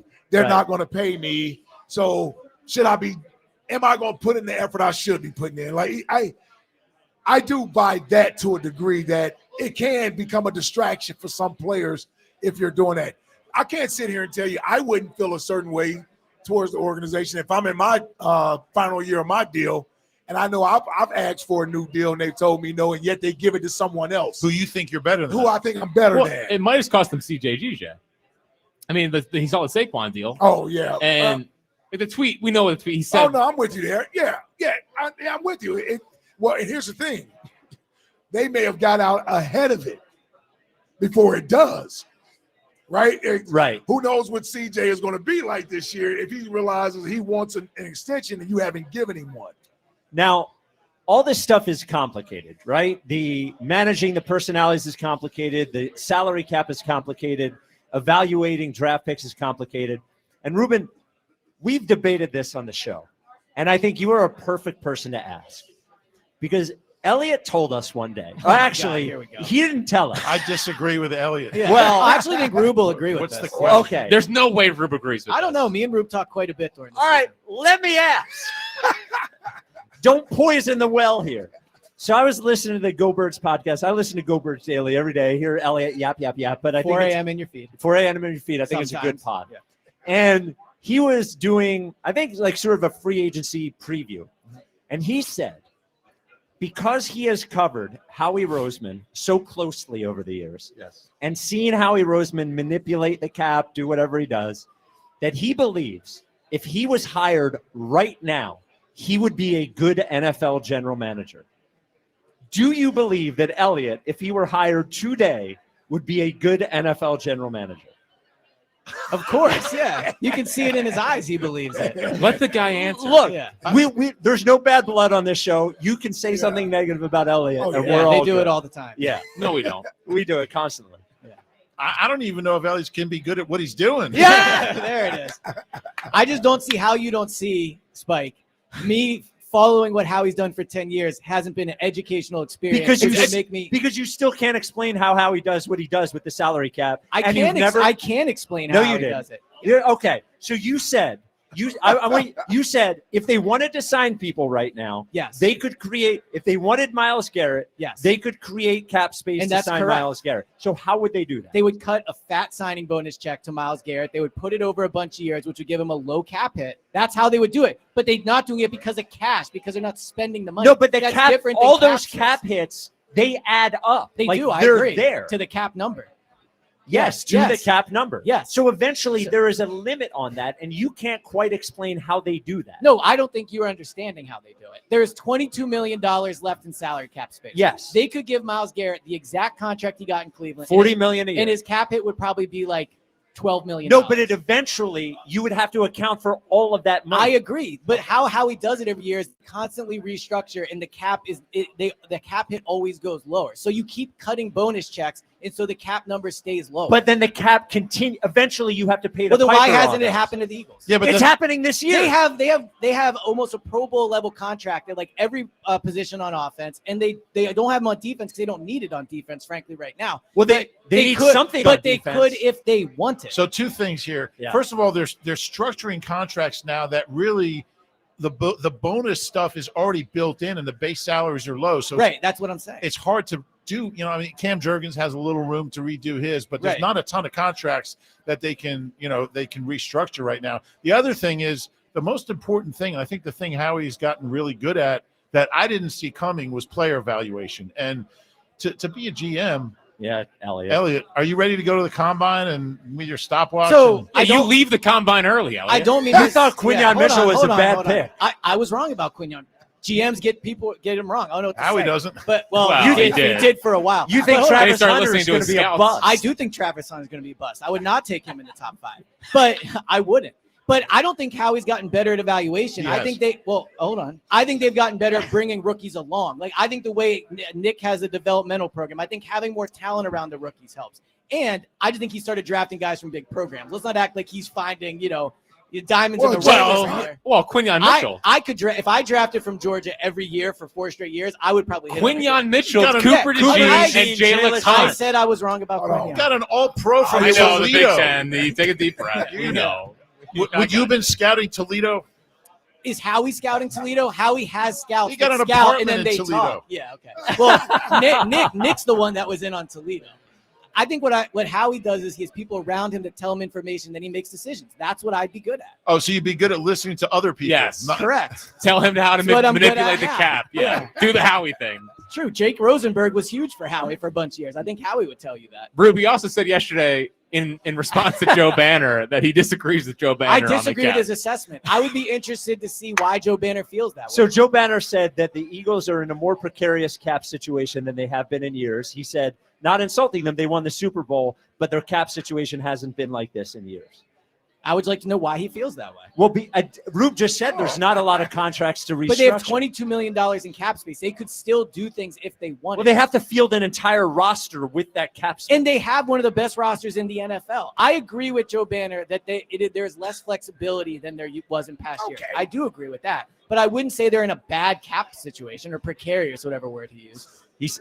He said more precarious. Okay. Well, you should have him on. I'd be curious to hear why he feels Well, that I mean, it's true. I mean, what other year have they been in this situation? I mean, there've been a couple years along the way. But Elliot's saying they're not in this Well, situation. they have $22 million. wrong. No, but I don't think I am. But I mean, one of the reasons they have that cap space is because they just let half their defense go. Well, okay, they let Milton Williams, who got overpaid and was their 3rd defensive tackle, arguably 2nd, fine. But at the end of the day, They also traded CJ. But they could have re-signed some of these guys if they wanted. They could have re-signed Isaiah Rodgers. They could have re-signed Oren Burks. They could have re-signed or kept Darius Slay. They're electing not Slay. to. That is different than being in a precarious cap situation, in my opinion. They're making decisions on these players because they're getting overpaid. They could bring them back if they wanted. Besides Milton Williams, that's the one I'd say. And He got Josh overpaid. I'm not as sure about that, but I do agree. Money is a factor there for sure. Cap space is a factor. Yes, cap space a factor, but they could fit him in the cap. That's what I feel like you're not understanding. No, I understand. I don't think you do. I don't think you're as good at math as you think you are. You get cut from your high school soccer team because of your grades. No, I quit my high school soccer team Because of your my grades. Yes, Okay. exactly right. You quit the soccer team? And so that I could make the JV soccer team. and to make friends. Those are you my don't have two any reasons. friends on teams, Elliot. Yeah. Well, I'm not a former athlete like you guys. Yeah, Okay, exactly. All right. I love this show so much, man. And Elliot's been here since 6 a.m. too, Yeah. so his brain's kind of fried. Yeah, but he keeps going. He is the best. He Elliot, never stops. Elliot, I'm looking at you. I love you. You're the best. Love you too, buddy. All right. I sit next to Elliot at the Nova Exactly, I Care would in think the you would media know. house. So I hear his theories 8 hours a day. Yeah. It's amazing. And they don't intense. scream. They don't scream future general manager to you. A little bit. All right. There you go. There you go, Elliot. It's a win. Just so you know, Rube, we're planning in August to do Elliot Week on the WIP Afternoon Show, where It'll be an huge hour, ratings. an hour a day, he has to come in there with one of those takes and just fight about it for the entire time. He thinks players should be able to bet on themselves, Rube. Yeah, he thinks it should be legal for But players to I gamble recognize on I'm this. ahead of my time on that. Yeah, but yeah. in 20 years, it'll be happening. You're So, a visionary. Yeah, He really is. yeah. All right. We are the Birds Town Hall, MaGerks and Royersford. I love my job. The WIP Afternoon Show. Ruben Frank with us. Rob Ellis will join us for the 5 o'clock hour as well. Jack, what do you have coming up in the top 5 at 5 for the Birds Town Hall? Well, I'm glad that Rube's here. I'm glad that Elliot's here. I'm glad that Robbie E's here. Because while we have the Eagles Insider of the Year power rankings, I'm more interested in the Worm power rankings. No. Yeah. NovaCare Worm The rankings? NovaCare Worm. Okay. Who has it infiltrated now? All right. It's the WIP Afternoon Show with Ike, Spike, and Fritz. I've been talking about my friends from the Scott Auto Group, where I bought my very first car, bought my current vehicle, might be getting another car as well. The Scott team just does it well. I love the Scott Auto Group. I was at the new Kia location today out here in Limerick. Get over there today. Beautiful building, bunch of Kias, including the Kia K4 sedan and the popular Kia Sorento. Plus, they have an amazing selection of Sportages and Celtos. With Scott Kia's offers and lease specials, you'll be seeing a lot more sailboats on the road. Visit Scott Kia of Springfield and Delco or the newly opened Scott Kia of Limerick, where it's always smooth sailing. Sports Radio 94 WIP brings you live coverage of Philly spring training with exclusive player interviews. I just want to win the last game of the year. And check-ins from Philly insiders. Keep it one day at a time, try to get better, try to win. Listen as they take their first steps towards October glory. And it's long gone for Harper! On your exclusive home for Philly spring training. Sports Radio 94 WIP. Brought to you by Surfside Iced Tea and Vodka. Sunshine in a can. Behind every great champion is a great night's sleep. And Mattress Warehouse is the playmaker when it comes to finding your perfect mattress.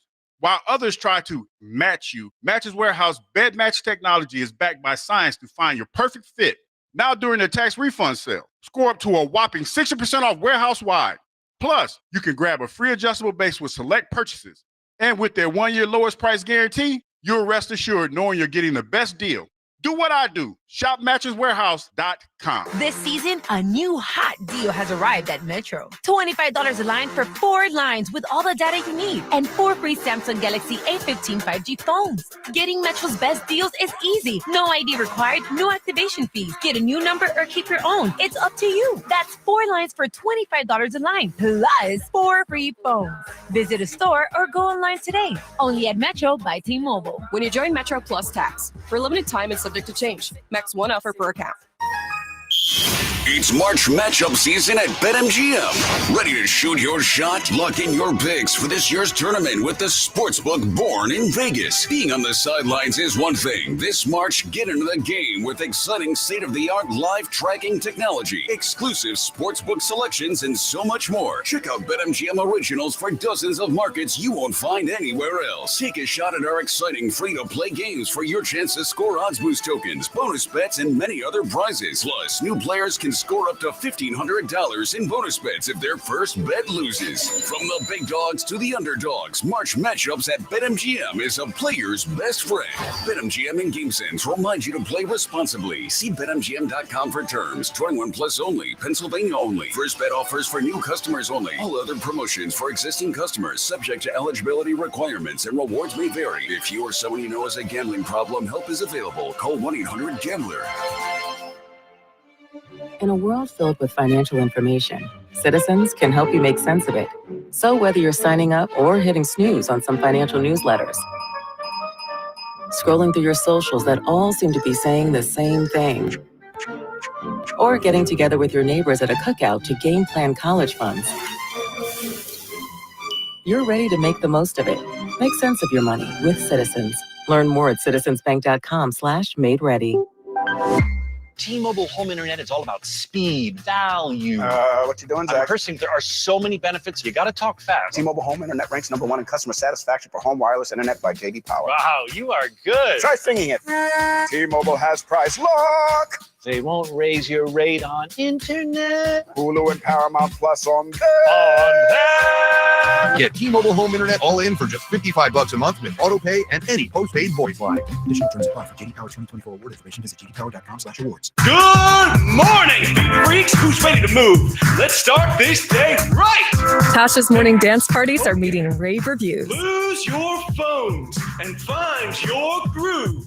They need an ops manager to help their community dance the morning away. I need Indeed. Indeed, you do. When you sponsor a job on Indeed, it's easier for talented candidates to find it, which makes it easier for you to hire them. Visit Indeed.com/credit and get $75 towards your first sponsored job. Terms and conditions apply. What if your limited inventory had unlimited potential? What if your biggest risk was not taking one? What if you could make every move matter? Bank of America's Business Solutions can help bring your biggest what-ifs within reach. Find out how our digital tools, cutting-edge insights, and trusted expertise can work for your business. What would you like the power to do? Visit bankofamerica.com/banking for business to learn more. Bank of America is proud to be the official bank sponsor of FIFA World Cup 2026. One of life's greatest mysteries has finally been solved. Who let the dogs out? It's Spruce, the new hardworking, worry-free weed and grass killer that's safe for use around people and pets. When used as directed, spray the leaves for visible results in just 1 hour and dead weeds in just 1 day. You spray, they play. Weeds die by the next day. Find Spruce wherever weed killers are sold. This is the story of the one. He's responsible for keeping a leading healthcare facility clean and safe. And he trusts Grainger's high-quality HVAC cleaning and safety products, combined with their world-class supply chain, to consistently deliver, ensuring he's covered inside and out, so he can focus on keeping his facility clean to help protect the health of everyone inside. Call 1-800-GRAINGER, click Grainger.com, or just stop by. Grainger, for the ones who get it done. Did you know your skin is the largest organ of your body? Huh? That's why you should shower with Old Spice Super Hydration Body Wash instead of plain old bar soap. Love your skin by super hydrating it with vitamin B3 and glorious notes of vanilla and shea. Did you know that my super hydrated skin is the second largest organ of my body? The first is my heart. Old Spice. Men have skin too. Old Spice Super Hydration Body Wash. 24/7 renewing moisture. With daily use. This is Zach Gelb with the Odyssey Sports Minute. We're all waiting on a decision from Aaron Rodgers, and ultimately I think Aaron picks to sign with the Pittsburgh Steelers. Then the New York Giants should immediately sign Russell Wilson to a 1-year contract, but if I'm Joe Shane, I'm not stopping there when it comes to the quarterback position. Shane should also call Mike Borgonzi of the Tennessee Titans and finalize a deal to have the Giants move up from the 3rd pick in the draft to the number 1 pick, so Big Blue can draft a quarterback in Cam Ward out of Miami. I'm Zach Gelb. 94 WIP HD1 Philadelphia. Live from the Tasty Cake Studio. Sports Radio 94 WIP. An Odyssey Sports Station. This is the 2025 Birds Town Hall. Presented by NovaCare Rehabilitation on Sports Radio 94 WIP. I am reincarnated. I was stargazing. Life goes on, honey, to her, my babies. Woke up looking for the broccoli. I keep a horn on me. Echo my seat. I peep ownership. The blueprint is by me. Mr. Get Off. I get off at my feet. It's the WIP Afternoon Show with Ike, Spike, and Fritz. The Birds Town Hall rolls on from MaGerks and Royersford. Sponsored by NovaCare Rehabilitation, the power of physical therapy. There's nothing like opening day at MaGerks for the start of baseball season.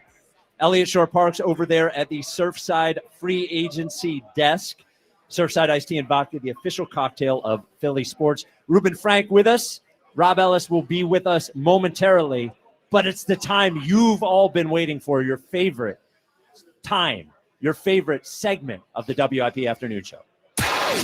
It's the 5. Number 5. At 5. 5. With Jack Fritz. Oh, 5. Beautiful 5. Now, we are a show that preaches accountability. We do. We are also media watchdogs. We are. We keep an eye. Keep an eye on everyone, mostly Elliot. Yeah, only Elliot, it feels like. Yeah. Here I am watchdogging Rob Ellis. Yep. Walking all the way up to the dais here. Rob looking nice as always. Crisp, crisp purple That's a shirt. fresh cut. That's what I was going to say. That's a fresh cut. Robbie knows it's game time. Yo, he just came from the barber. I know. I've seen a fresh cut. I know a fresh cut when I've seen it. Beautiful.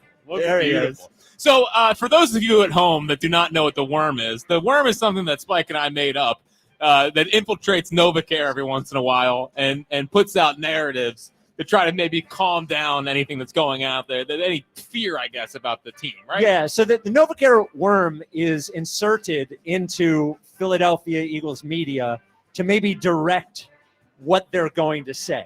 So, so if we see somebody trying to make a case for something that might be BS, we'd be like, oh, he's gotten a NovaCare worm. Exactly. It's essentially reporting.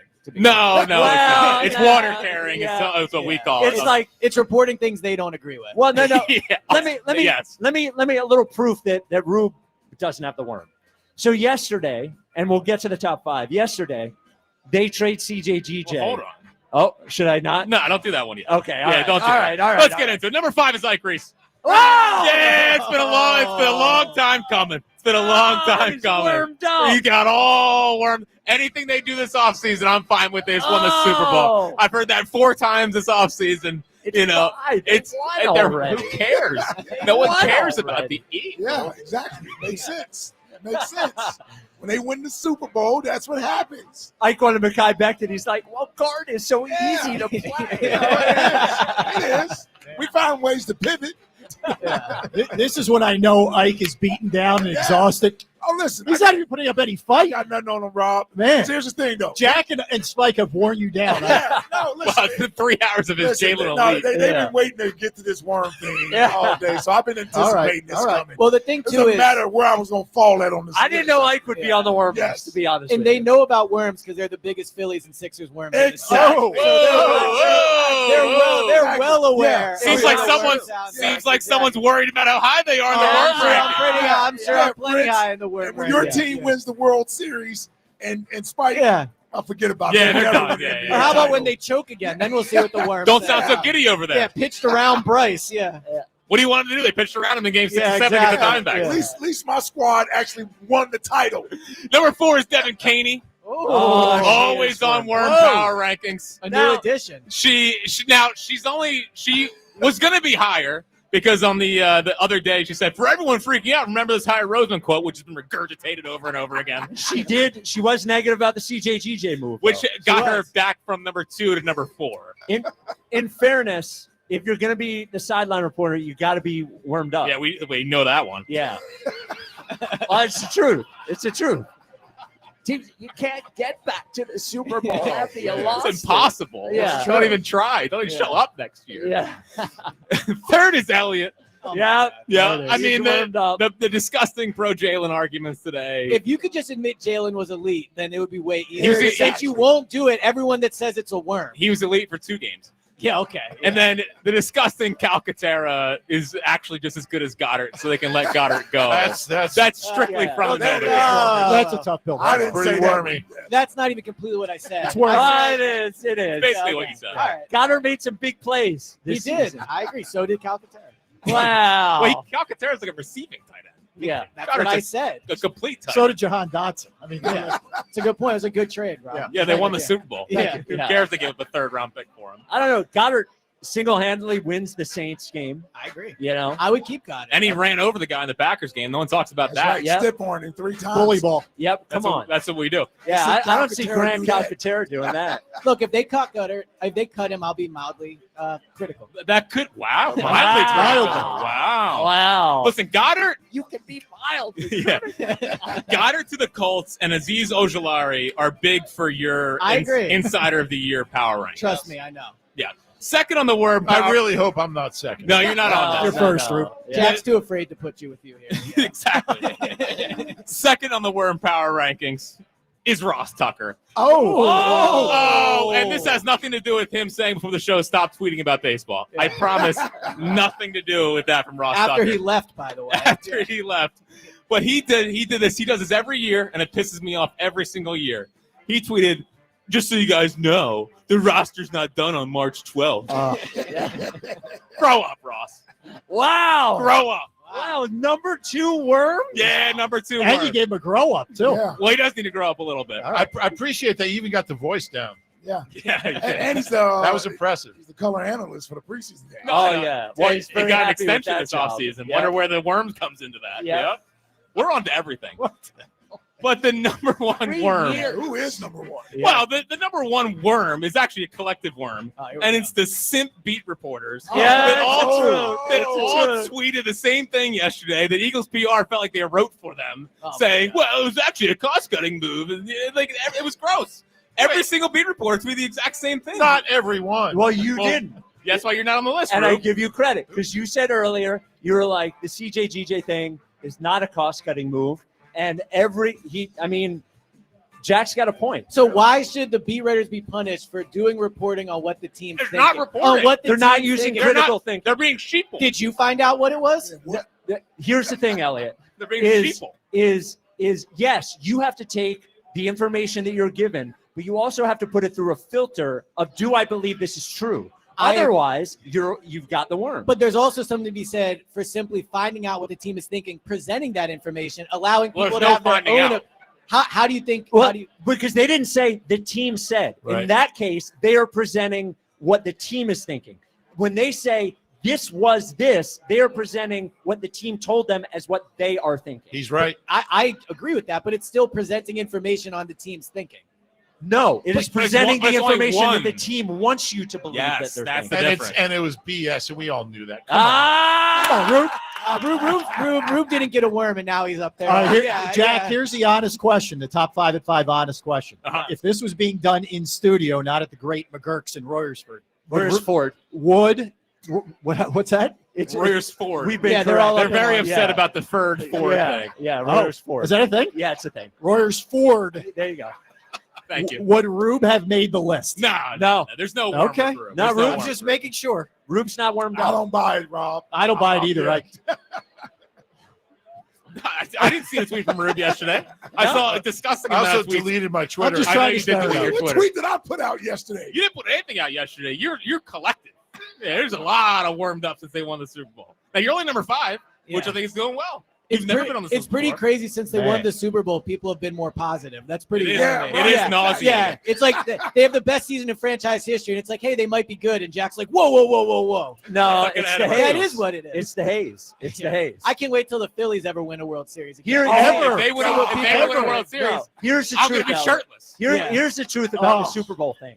Is that I would agree with you if people didn't change their opinion immediately after a move happens. So it was how good Milton Williams, Josh Sweat, how good Darius Slay played, what a leader CJGJ was, and then those guys are gone. And it's like, wasn't even that good anyway. Like CJGJ is actually not a leader. I don't know if I saw that from a lot of the media members, but I get your overall premise. Yes, I get the saying. point. Yeah, and I did not do that with Mekhi Becton. You did not. Which, by the way, he's not gone yet. Yeah. When he re-signs, guard will be important then. Yeah. Yes. For now, it's the easiest position to play on the offensive line. The best show. It is the great top 5 at 5. Thank you, Jack. This hour sponsored by Guided Door and Window. Get 20% off all windows and doors with no money down up to 6 years to pay it off interest free. Call Guided Door and Window today at 877-GO-GUIDA or visit GoGUIDA.com. Now a proper welcome to Rob Ellis. Hi, friends. So Eagles haven't signed any players that weren't already on their team. Right. No. Let's not lose sight of Ben Van Sumeren. But he was on their team. He could have walked though. That would have been a big one. Well, yeah. So how are you feeling about it? Everybody seems to be pretty calm about it. Now Rube has strictly said, look, the odds are they're not going to be as good next year. Well, how are you feeling about the whole thing? I don't like there's one I don't like, and it's CJGJ because there's no explanation for this. Here's why. He wasn't making a lot of money. You knew what you had with him in 2022. When he walked, you knew what happened. If you didn't like him as a guy, if this is what really this boils down to, don't bring him back. And then don't let him go the next year. It's like you can't make up your mind with the guy. That's a mistake to me. And just thinking you can plug in Crash Brown is a mistake because he's not going to be able to stay healthy. He's going to be like Bob Sanders. So that, unless you're going to draft a safety high, that's the biggest issue I have. I thought Milton Williams would be gone. I don't like it, but it's the reality of it. I thought that, there were several guys that was just too much sense. They hit it at the right time. They just hit it at the right time. Think about the game that Sweat had in the Super Bowl. You couldn't time that thing up better if you're Josh Sweat. Seriously. Well, he did say it was the moment of his life. It was. He was pissed he wasn't the MVP, which was weird in and of itself, right? Yes. Maybe he had a point. If all things are equal, maybe that's one of the reasons why he's in Arizona. But ultimately, I thought those guys were going to go. I don't like CJGJ. It doesn't surprise me about Slay. They're going to have to win offensively. Unless they make some serious moves. They just didn't have enough cash. Jeff Lurie, who almost bought the Celtics, didn't have enough cash to pay CJ, GJ. By the way, $1 million. just quick little side note. Apparently, the final 4 finalists for the Celtics came out today, and Lurie was not one of them. No. I had reported on the show that he was out. Okay. Yeah. Here we So go. just so you know, Sixers worm of the year. No. That is not a Sixers worm. I mean, if you can't That afford is Celtics CJ, how info. can you afford the Celtics? Yeah, but, It's the truth. Hey, Yeah. Spike, the other thing is, Yeah. if they hadn't gone on a heater from 21 to 24 with the draft picks, I don't think they approach this day the same way. Absolutely. I think they think they are going to continue to be on a heater and draft guys who can almost step right in and play. And it's a dangerous way to look at it, but you have real self-belief as an organization. Yeah. Now, I do think they have hedged in a good way in that with the number of draft picks they have, it gives them a little bit of room to miss, which they're going to do. Mm-hmm. But yeah, I agree. Whether the question will be, are they actually better at it? Or did they just have a good run? And it maybe it's a little bit of both. If it was just last year, if it was just Gigine and Quignon, maybe I'd buy it. But really, if you go back to one, I wouldn't say 20, although you got Jalen out of 20. But if you go back to 2021, there's a lot of dudes, man. There's a lot of guys who have not just played really well at a Pro Bowl level. And there's only one player in those last 4 drafts who really didn't contribute, and that's Zach McPherson. Rager, too, if you want to go back that far, right?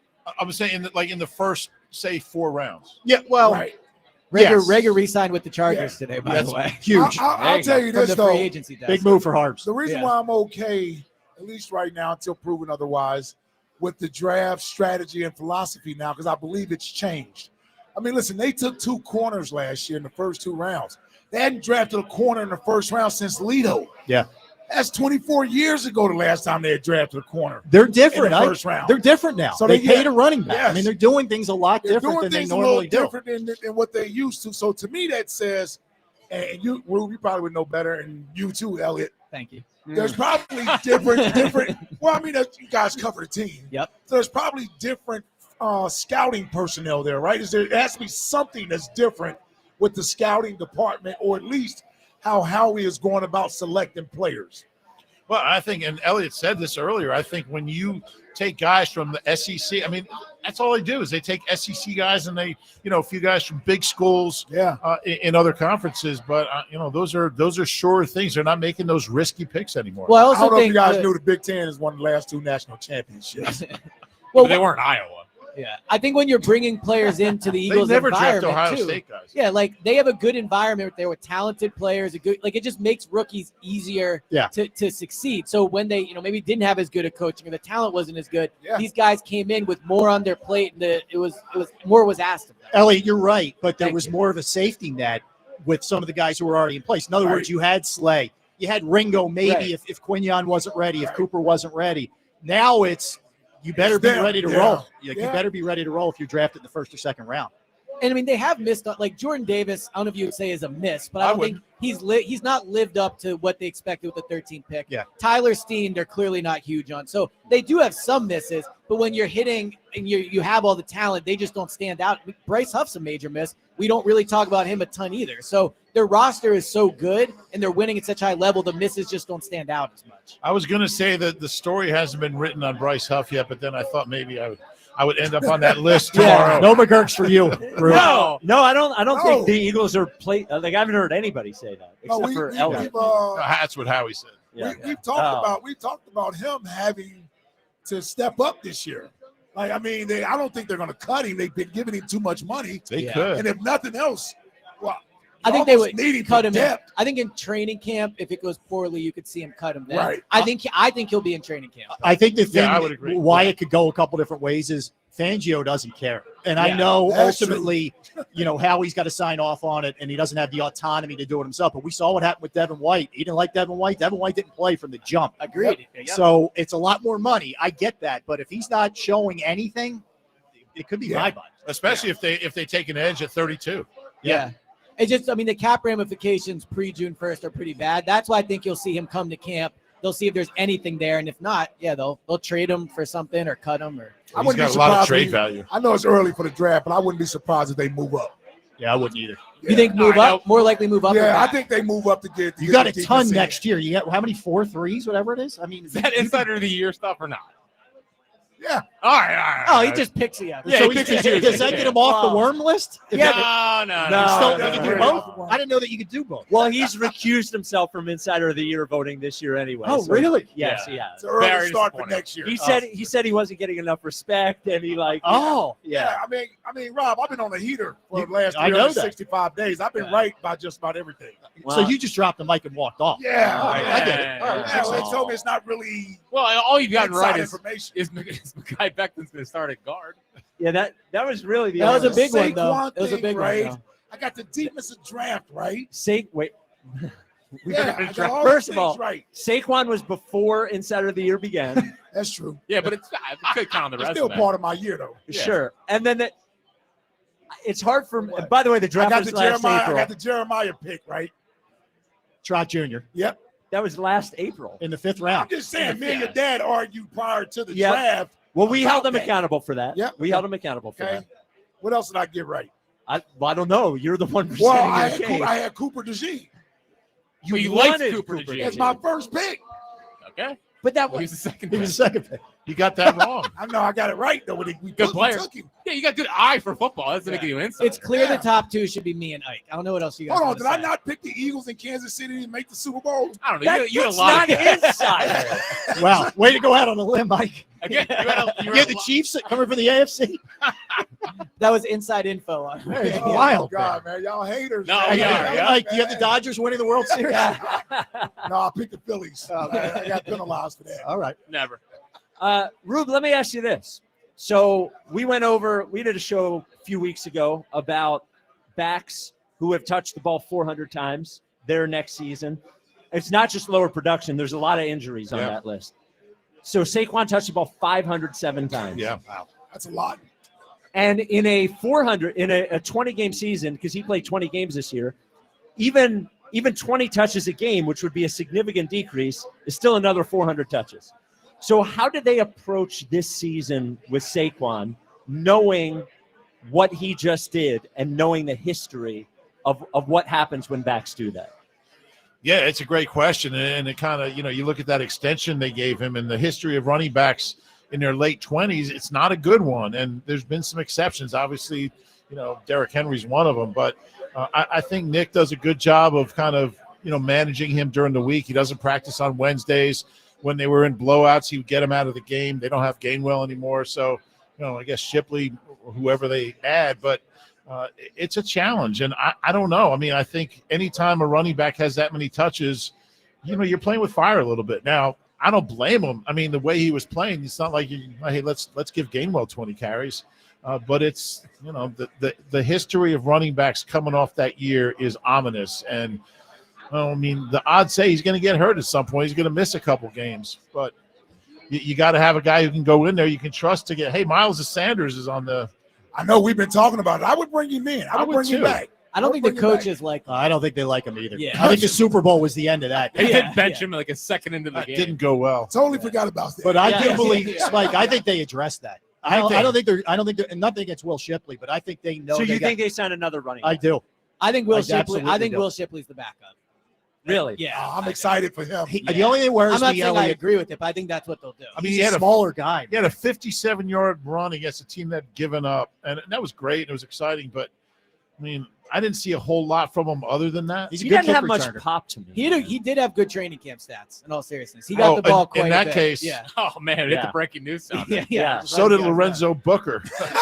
I wasn't tracking. Well, I think that the question going into next year is they can get another good running back. Oh, did I But- play with Lorenzo Booker? So we do have a little bit of Eagle stuff. Hit the break news sound. Breaking news. So it's official. The Eagles have agreed to trade C.J. Gardner-Johnson and a 2026 sixth-round pick. I've been here since 6 a.m., okay? This just in. For Kenyon Green and a 2026 fifth-round pick. Breaking news, it's official. Boo. Yeah. That was lame, Elliot. You suck. It's official. He's gone. Good trade. There it is. Yeah. Good trade. I didn't see It's that great coming. value. Makes It's a lot of sense. What a shock. so much cash. Stoutland you. Stoutland you. All right. We will continue to talk about the Eagles? The Eagles, right. But I want to finish up the Saquon conversation next. Rube, I know you're a big music guy. Do you know the words to One Last Breath by Creed? Oh my God, are you doing that? I don't know. Damn right we're doing it. Let's get ready. I can't wait. Yeah. Yeah, we sing a Creed song 5:30 every day. Rube, what would you say Creed's most famous song is? What key is that in? Oh, come on, man. Who cares about keys? Yeah. Well, what would you say Creed's most famous song is? Yeah, I think it could be any of a number of songs. There it is. There you go. Big answer. He didn't give you the answer. We know you what wanted. it is. Yeah, we'll He pull didn't give the you the crowd. answer you wanted. All right. We are at the Birds Town Hall in MaGerks in Royersford. Oh, no, you don't go anywhere. Ford. Because Royersford, we got to talk. That's right. And Rube and Rob, you can join in here. Yes. Because, Please don't. we're talking about performance on the field. But we know one place where performance is more important than the field. Chew it up. I'm talking about. Chew it up. That's the bedroom. That's right. Boom. And that's why you need a Blue Chew. Not every time, maybe. Howie needs a Blue Chew. But there are certain. Yes, he loves sex. There are certain. What? He does. Kids in here. He said it. We have. I'm sorry. I am so sorry. Earmuffs. Turn the mics down. Earmuffs. All right. Oh, Jesus. So sometimes when you want to perform your best, you need a little Put help. the kids to bed. You need a little help. And that help is a Blue Chew. Damn right. Look, I understand you don't want to go to the doctor's office and have some awkward conversation, wait 3 months for an appointment. I understand that after that appointment, you don't want to go wait in a long line at the pharmacy. Nope, that's embarrassing. But you don't have to do that with Blue Chew. It's all online, Ike. Huh? It's all online. No, that's the best part about it, man. Stay away from that, man. No doctor's appointments, none of that stuff, man. Mr. Reese? Yes. You're up next. Right. That's the one thing you don't want to have to experience. Nope, you don't have to. See, Blue Chew, you just go to bluechew.com. And by the way, you use code 94. You get your first month for free. Free? You have a quick consultation with one of their medical professionals. And then, since Blue Chew is made here in the U.S. of A. That's right. It's cheaper. They ship it directly to you in discrete packages that are also hard. Yes. Yep. Comes right to you. And I can vouch for that. It's a chewable. It's not a pill. So you don't have to worry about having a bottle of water in the car. You're on the way home. You know it's time. You pop that Blue Chew in. Man. You get to business. I tell you, wait till you're about 20 minutes away, though, because that thing works fast. Oh, yep. The same active ingredients as Viagra, Cialis, Levitra, and Staxin, but it's chewable. And like I said, your first month for free. Just go to bluechew.com, have that little consultation, use promo code 94. All you got to do is pay the shipping. It's like $4 or $5. Yep. And you're going to know the difference. And then you can chew it and do it. Do it. Do it.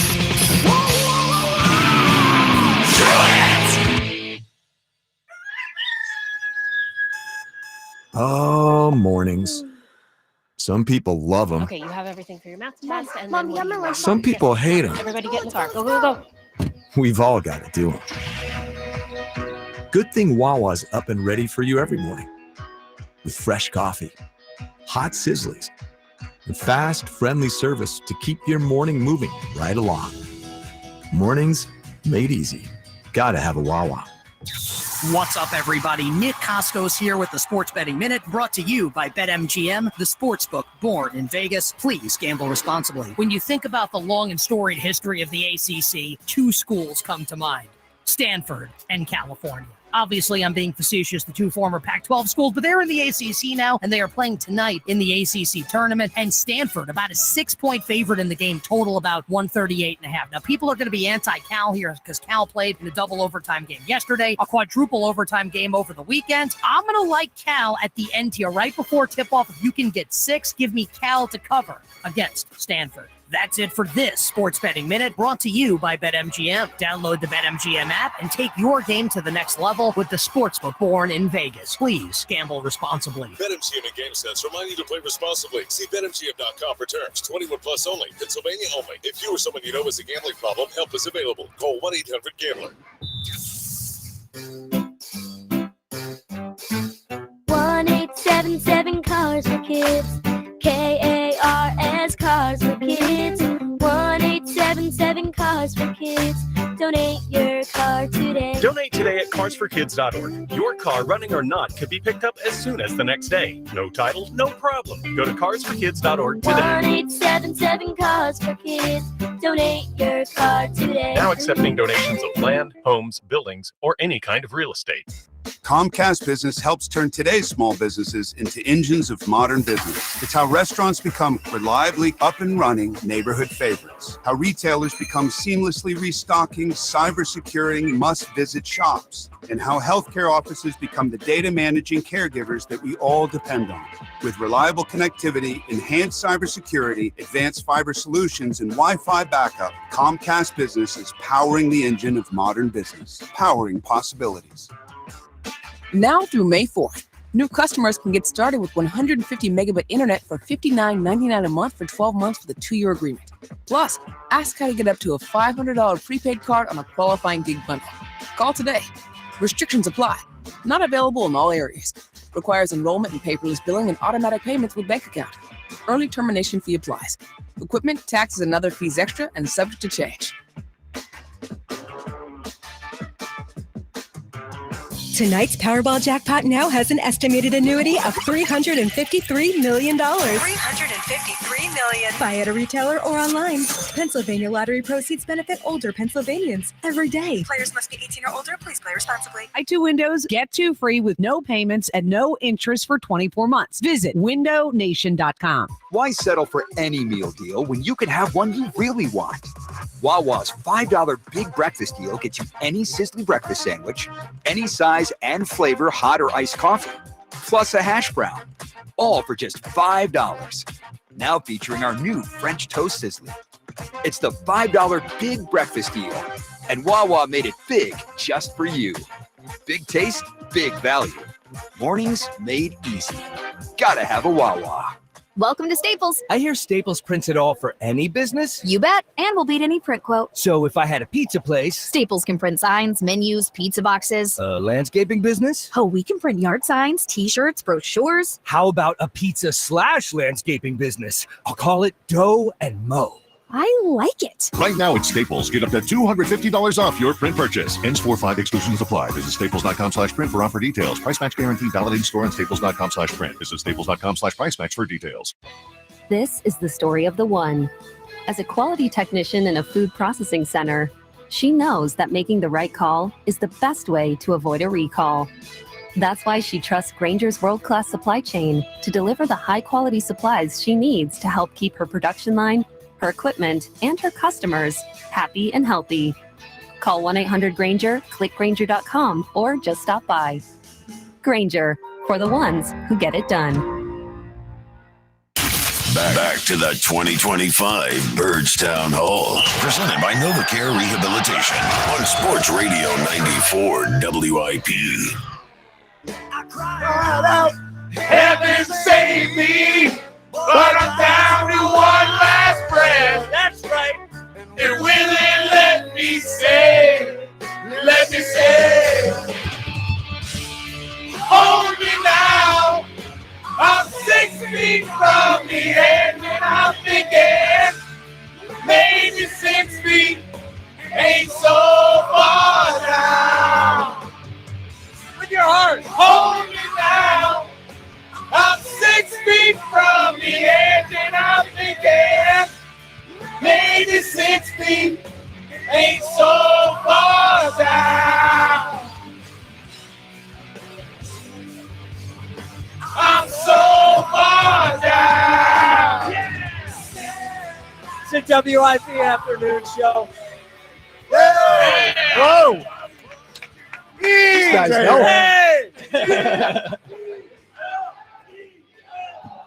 See, we got to do better than that. Now let's way do better. We got to do better than that. Now let's do higher. Yeah. Robbie, start one. Get him going here. Here we go. Come on, everybody. I want everybody's attention. Let's go. Here we go. 1, 2, 3. E! There you That's go. how you do it. That's what I'm talking about. You need a real Delco guy. That's how Royersford does it. Yeah. All right. A good E there, too. Go, Bobby. MaGerks. Yep. We are at MaGerks in Royersford. I do vowels very well, Jack. I've said that for years. It's the Birds Town Hall, sponsored by NovaCare Rehabilitation. Rob Ellis with us. Ruben Frank with us. Elliot Shore Parks at the Surfside free agency desk. Just a very different job for Elliot this year. Yeah, mostly singing Creed and saying I could be a Yeah. In that, a shocking Eagles free agency first day, as they have signed no players who are not already on the Eagles. A small note. So they did announce the Ben Van Sumeren signing. So get excited. Oh, the Eagles have announced it. Yeah, but they did announce him as a fullback, not a linebacker. Oh, man. Oh, there you go. So they're adding to the offense. There you go. Yeah. But they won a Super Bowl without him. Yeah. You know? He's a great blocker. It makes a lot of sense. The Twitter question is brought to you by Mark's Jewelers. Mark's Jewelers are jewelers, not just jewelry resellers. Experience the difference at marks-jewelers.com.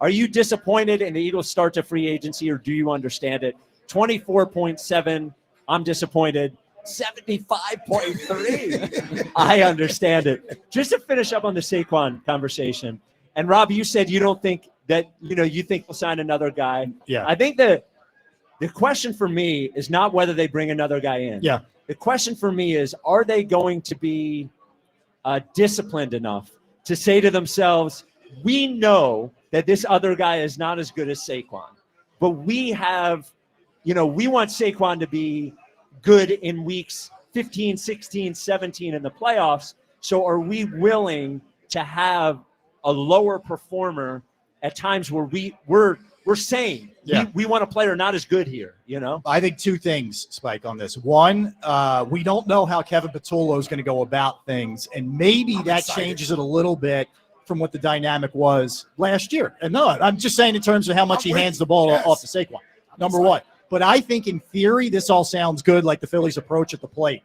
And when it's game time and you need it, Saquon's getting the ball. So I think it's something you'd have to do it early in games, because if a game's close or you're down, you're giving him the ball. So I think you have to stay disciplined first, second quarter, almost in every other series kind of thing. Nick Chubb is the only way you can do it. The only way you can do it. Nick Chubb. Wow. Still in the NFL. Do you think they will, Rube? Do you think they can stay disciplined doing that? No, I agree with Rob. I think it's really tough. It's 23-17. You can put Will Shipley in there. Right. On 1st and 10, I just don't see it. I thought Kellen Moore was pretty good at getting Gainwell in there for a series here and there. Yep. I think that's important. I haven't seen Will Shipley play at the level of Kenny Gainwell. Maybe he can, but I think they need another body in there. I think they need a veteran running back. I don't know who you're going to get. It's trust in Jalen too. Well, that's the other thing is if you don't run the ball as much. I mean, now more teams run the ball more than ever, right? Detroit ran the ball a lot. Baltimore ran the ball a lot, but not to the extreme extent that the Eagles did, especially from the bye on. Can they throw the ball more right next year? I think they can. I mean, look, when you have A.J. Brown and Devontae Smith, you're damn right you should be able to. You should be able to. And if they're going to be so afraid of Saquon, which I don't know how they weren't last year either, then, you should be successful in the pass game, and you should be able to throw. And I'd also like to see them get the ball to Saquon more in the passing game. Yeah. If he doesn't take the hits, he can just kind of go out of bounds, get his 7 or 8 yards, go out of bounds, and not take on the punishment that he takes on running the ball. They never really got to that point that this year in the passing game. I like Cam Akers. Yeah. Good running back. Yeah. Look, I think it's going to be that kind of guy, and then someone gets drafted later. Rico Dowdle. Yeah. He's another one. Who's that? Rico, the Cowboy. So, He was their starting running back. Ike liked the Kevin Patullo hire. That's why he's in the worm power rankings, too. Elliott did not. That got me in there more than anything. I forgot about the Patullo thing. Elliott did not love the hire. Rube, what did you think of the hire? What do you know about Patullo? Yeah, I can't really say at this point because we don't really know what he's all about. And we don't know what kind of play caller he's going to be. It's really hard to kind of guess what kind of play caller someone's going to be. And I thought Nick would be really good at it. He was terrible. I didn't think Doug Peterson would be particularly good at it. He was great. So I just don't think you know until you see a guy do it. So I can't sit here and say I love it or hate it just because I don't know enough about him. We've never seen him do it before anywhere. I think it's a mistake to say he's just going to throw all the time because he was passing game coordinator. I don't think it works that way. I don't know. I like the fact that there's some continuity. I think it's important for Jalen. You have a guy whose voice he's heard for 4 years, and he speaks the same language as him, and he signed off on this. So I think from that standpoint, it's positive. Then bringing in a new guy from the outside that Jalen's got to learn an entirely new play caller and style and scheme. So I think there are some positives there. It's the one thing Elliott's been wrong about this offseason. I think the continuity thing is tough to sell when you're moving on from the offensive coordinator, the quarterback coach. So, I don't think you get the true value of continuity. But even if you do, I don't know if that is a good thing going into next season. The last few times when they promoted from within, it's not gone well on the offensive side of the ball. And I think the Eagles' offensive coordinator job is arguably the best offensive coordinator job in the NFL. You call plays. It's a high-profile job. You have a ton of weapons. I would have used this opportunity to bring in a new offensive mind. So because Press Taylor didn't work out, you think Kevin Petullo won't? Yeah, correct. I think that when you promote from within, you're not getting new ideas. And they can sit here and say, Kevin, like, he's his own man. He'll have his new ideas. Nick said every decision that's made with that offense, he asked Kevin Petullo about. So you say we don't know who Kevin is, and I agree to an extent, but we kind of do. Like, he's been there for 4 years. So it would surprise me if he has all these new exciting ideas. And if he does, why hasn't he been telling them? Elliot, here's a question I have, though. How much holding back? But Rube just touched on it. How much of this is having discussions with Jalen? And I think they did it before the season ended because everybody knew Kellen Moore was out of there. So it wasn't like all of a sudden, whoa, surprise. But how much of it was, hey, I don't want to go through that again, and you listen to your quarterback? Yeah, but that's not like a super compelling point to me, because I do think that ultimately getting new ideas should have been important. I think the point about Jalen, like, I get what you're saying, but the most important thing next season, and A.J. Brown has said this, is going to be being different, like changing things up. And if they're bringing someone that's already in the building and trying to keep the offense the same for Jalen, that feels like a recipe for being stale. Yeah, but you are labeling him because of Brian Johnson and others who weren't good. I mean, we don't know that Petullo can't be that guy. And A.J. Brown saying change everything up means we don't want to run as much as we. But A.J. also praised Petullo. No, I agree. I agree. It was kind of very A.J.-esque. That's more or less he wants to throw the ball more. And he wants the ball. Let's be honest. What it really boils down to is that we have to be better in the passing game. For sure. I mean, that's really what it boils down to. Yeah. You can have all the plays you want to have. So your problem is you're looking to be wowed by schemes. No, before the season started last year, we focused on two things: blitz, pickup, and motion before the snap. Everybody was so enamored with how much under the center. Yeah, how much? Oh, I forgot about the under the center stuff. That stuff didn't win us the Super Bowl. I just don't get why someone in the building already is. I'm supposed to believe he has the ideas to fix a passing offense he was in charge of. Like, if we agree fixing the passing offense is the main thing or making it better, he was there for that. He tried to fix it. Do you think the passing offense was better the last few games of the season? I do. Okay. So why can't we build off of that? They could, but they also could have built off that with somebody from outside the building with new ideas, and Kevin Petullo would have still been here. What do you have? I mean, Kevin Petullo has been here for 4 years, and there's been no reporting and interest in Well, him. the other thing is how much, and this comes back to Spike and Jack's argument, how much of it is whoever you have in here, there's going to be inherent challenges because maybe Jalen doesn't do everything. I think that's definitely part of it, for sure. Well, okay, but can we agree that he can get better in certain areas? Yes. Jalen? Like, yeah, sure. Yeah, he's allowed the second best quarterback in the NFL. There we go. Yep. All right, he's allowed to get better at things. And I don't know if you said this the other day, Elliot, or a caller said this, Mike, but I do believe there's something to sort of unlocking Jalen's sort of mental block when it comes to just cutting it loose, let it go, let the ball go, feel free, have confidence, like he did in 2022. We saw him throw the ball in 2022. But I guess my question is, why do you guys think that Kevin Petullo will do that when he has been in the building? Well, because we trust the organization. There we go. I mean, they're the ones who decided to keep him. Right. I think that was a mistake. I wouldn't have fired him. That's fine. Not the point that's fine to think it was a mistake. That's okay. All I'm saying is I can't necessarily get on a table and beat a drum saying that it was a mistake. Yeah, you can't discount him. You don't. And I don't know what he's going to be. It hasn't gone well. This is two different coaches with the sort of familiarity thing. Agreed. But to say that he can't do it because the others couldn't, right? I think that's unfair. I'm not saying. I also think Brian Johnson was a little bit of a scapegoat. I think Nick was the problem in 23 as far as the offense went. I don't think it was Brian Johnson, but I also think Kellen Moore. I don't think he really was that good this year up until the postseason. I thought he was a really good play caller. Well, I got good news for you. If you think Nick was the problem, get ready to learn his right-hand man that just got hired to be the offensive coordinator. That doesn't mean he's not going to be good at it.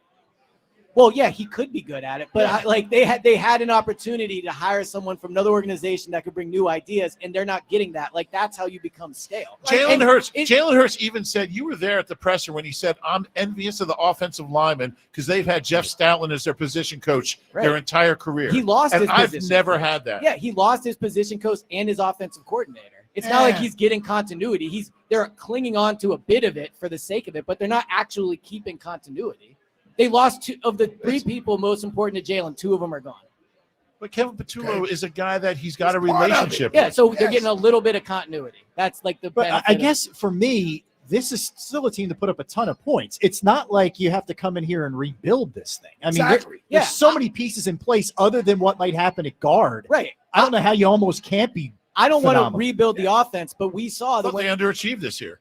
I think offensively until the playoffs. I think they're going to need some new ideas next year. When the whole league studies them all year, they're going to need a counterpunch. And maybe Kevin Patullo will do that, but I think a fresh set of eyes is more likely to come up with that. By the way, you said until the playoffs. It was until the final 2 games of the playoffs. Yeah, exactly. Because the first 2 games of the playoffs, the offense was not very good. You're right. You know. Yeah, it was Washington game in the Super Bowl. I think I said this a bunch of times. For me, I don't mind that they hired Patullo. I thought it was like kind of malpractice to not interview other people. I think from the standpoint of, I would love to know. I think this is, as Elliot said, I think it is a very desirable job, and I would love to hear what other good offensive minds think about what we did and what they would have done. I think that's fair. It almost felt to me like, hey, Kellen's going, you paid your dues, and we're going to bump you up.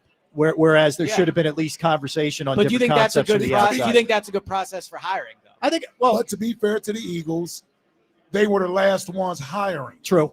So all the other top coordinators had moved on somewhere else. It's true. So like, what was there that was available to them that wasn't already like? Yeah, I mean that's that's fair. Right, Could be somebody else's Patullo. That's not a worm thing either. No. You're up to 4. Yeah.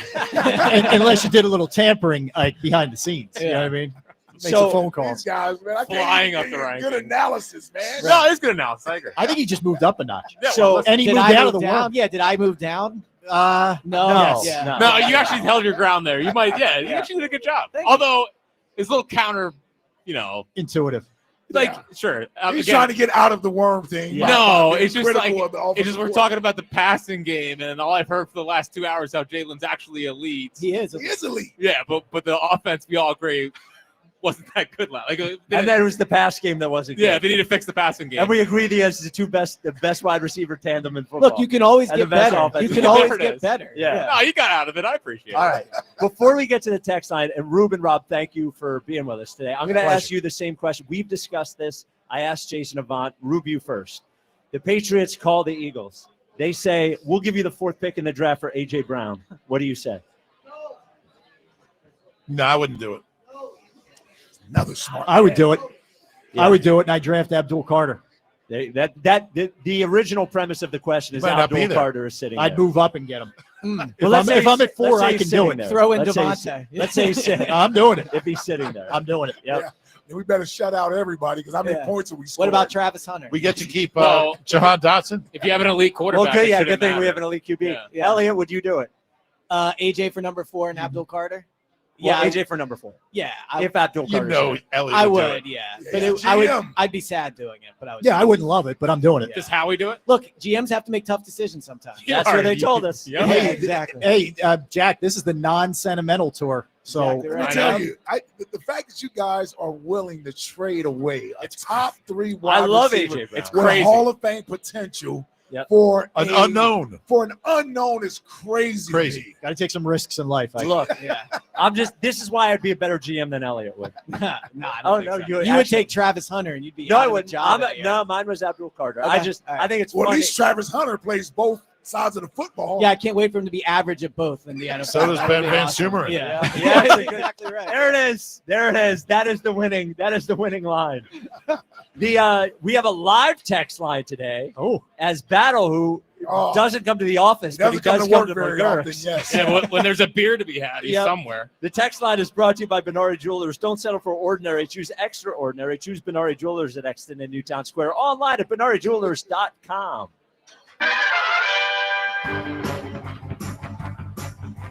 Text line, text line, text line.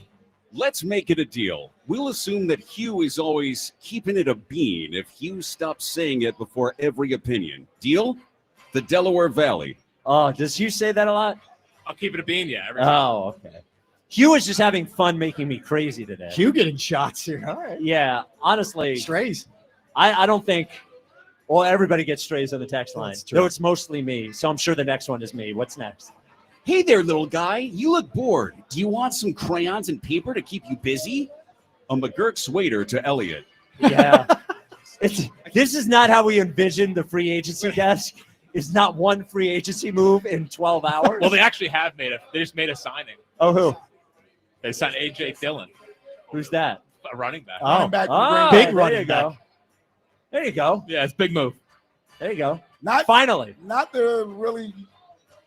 It's kind of good. Not what you expect. Boy, he's a bigger bat. I wasn't really expecting. He's not even guaranteed to make the team. Yeah, he's a big back. He is a big dude. Former first Packer. round pick. Yeah. Or second round pick. Came out of First round BC, pick. maybe? BC, yeah. What's There you next? go, something happened. Oh, no. I feel bad taking Elliot's seats Nah. and then bashing Nah, him. you're fine. Sitting right here. It's just A.J. Dillon. Yeah. What's next? No, I meant for bashing him. Okay. Great show today, honey. Except for that Jason guy. Val, Jill, and Renee. Yeah. Yeah, Jason Avant. Jason Avant acting like a non-married guy today. Yeah. Talking about how your wife doesn't look good without makeup and in Yeah. the morning. I don't know and what at he was talking night. It's like, See, that's what happens when he gets away from me on the post-game show. Yeah. He starts I don't getting know. crazy. I don't know what he was talking it about. was really outrageous for Jason. He was like, well, I'm not married. You guys shouldn't be either. You know, You It guys was- shouldn't be either. yeah, it was tough stuff from Jason. What's next? Because I've seen Back to the Future, I could definitely go back in time. Elliot at the free agency desk. Dude, that is. Did he go back in time? I'm missing that. No, he's saying. He wishes it was last year. No, he's No. saying because he's watched Howie, he could be a GM. Because Oh. he's watched Back to the Future, he could also go back in time. Got you. Got it. Also, it A little slow recalls with that one. it also recalls Elliot's greatest take or greatest question ever, which was if Michael J. Fox went back in time and slept with his mom before it was his mom, is it incest? Yeah. 215. Blue Chew. I remember that day. 215. Matter of fact, weren't we out somewhere when? Oh, We yeah. were in media. Oh, great. Yeah. Downtown media. Yeah, It's a beautiful moment. it's a great question. What's next? This kind of stuff doesn't happen in Delco. No. No, they don't even ask the question. Exactly. Yeah, what's next? This is why Spike is my guy. The organization also told me to take a step back. Not once, but twice. And he still calls me elite. Nick Sirianni. It's true. Well, it's true, but he is elite. He's elite. There we go. Yeah, Nick Sirianni is elite for sure. Wow. Yeah. Without calling plays or anything. Yep. Yep. He's a look. I have respect for guys who have soft skills, managing personalities, culture. That's the kind of guy I am. Kind of reminds you of somebody. Well, somebody Yeah, it wasn't very soft. could have been. Well, Oh, for some Yeah, people seriously. like you. Wow, it's not I'm with you Bluetooth. on that one, Rob. I heard it. Yep. Yeah. What's next? Waiter, how was your meal? Nick in Collegeville. It was not elite. Waiter, I'm sorry to hear that. Nick, don't be sorry. It was the fourth best meal of my lifetime. Alex in Lancaster.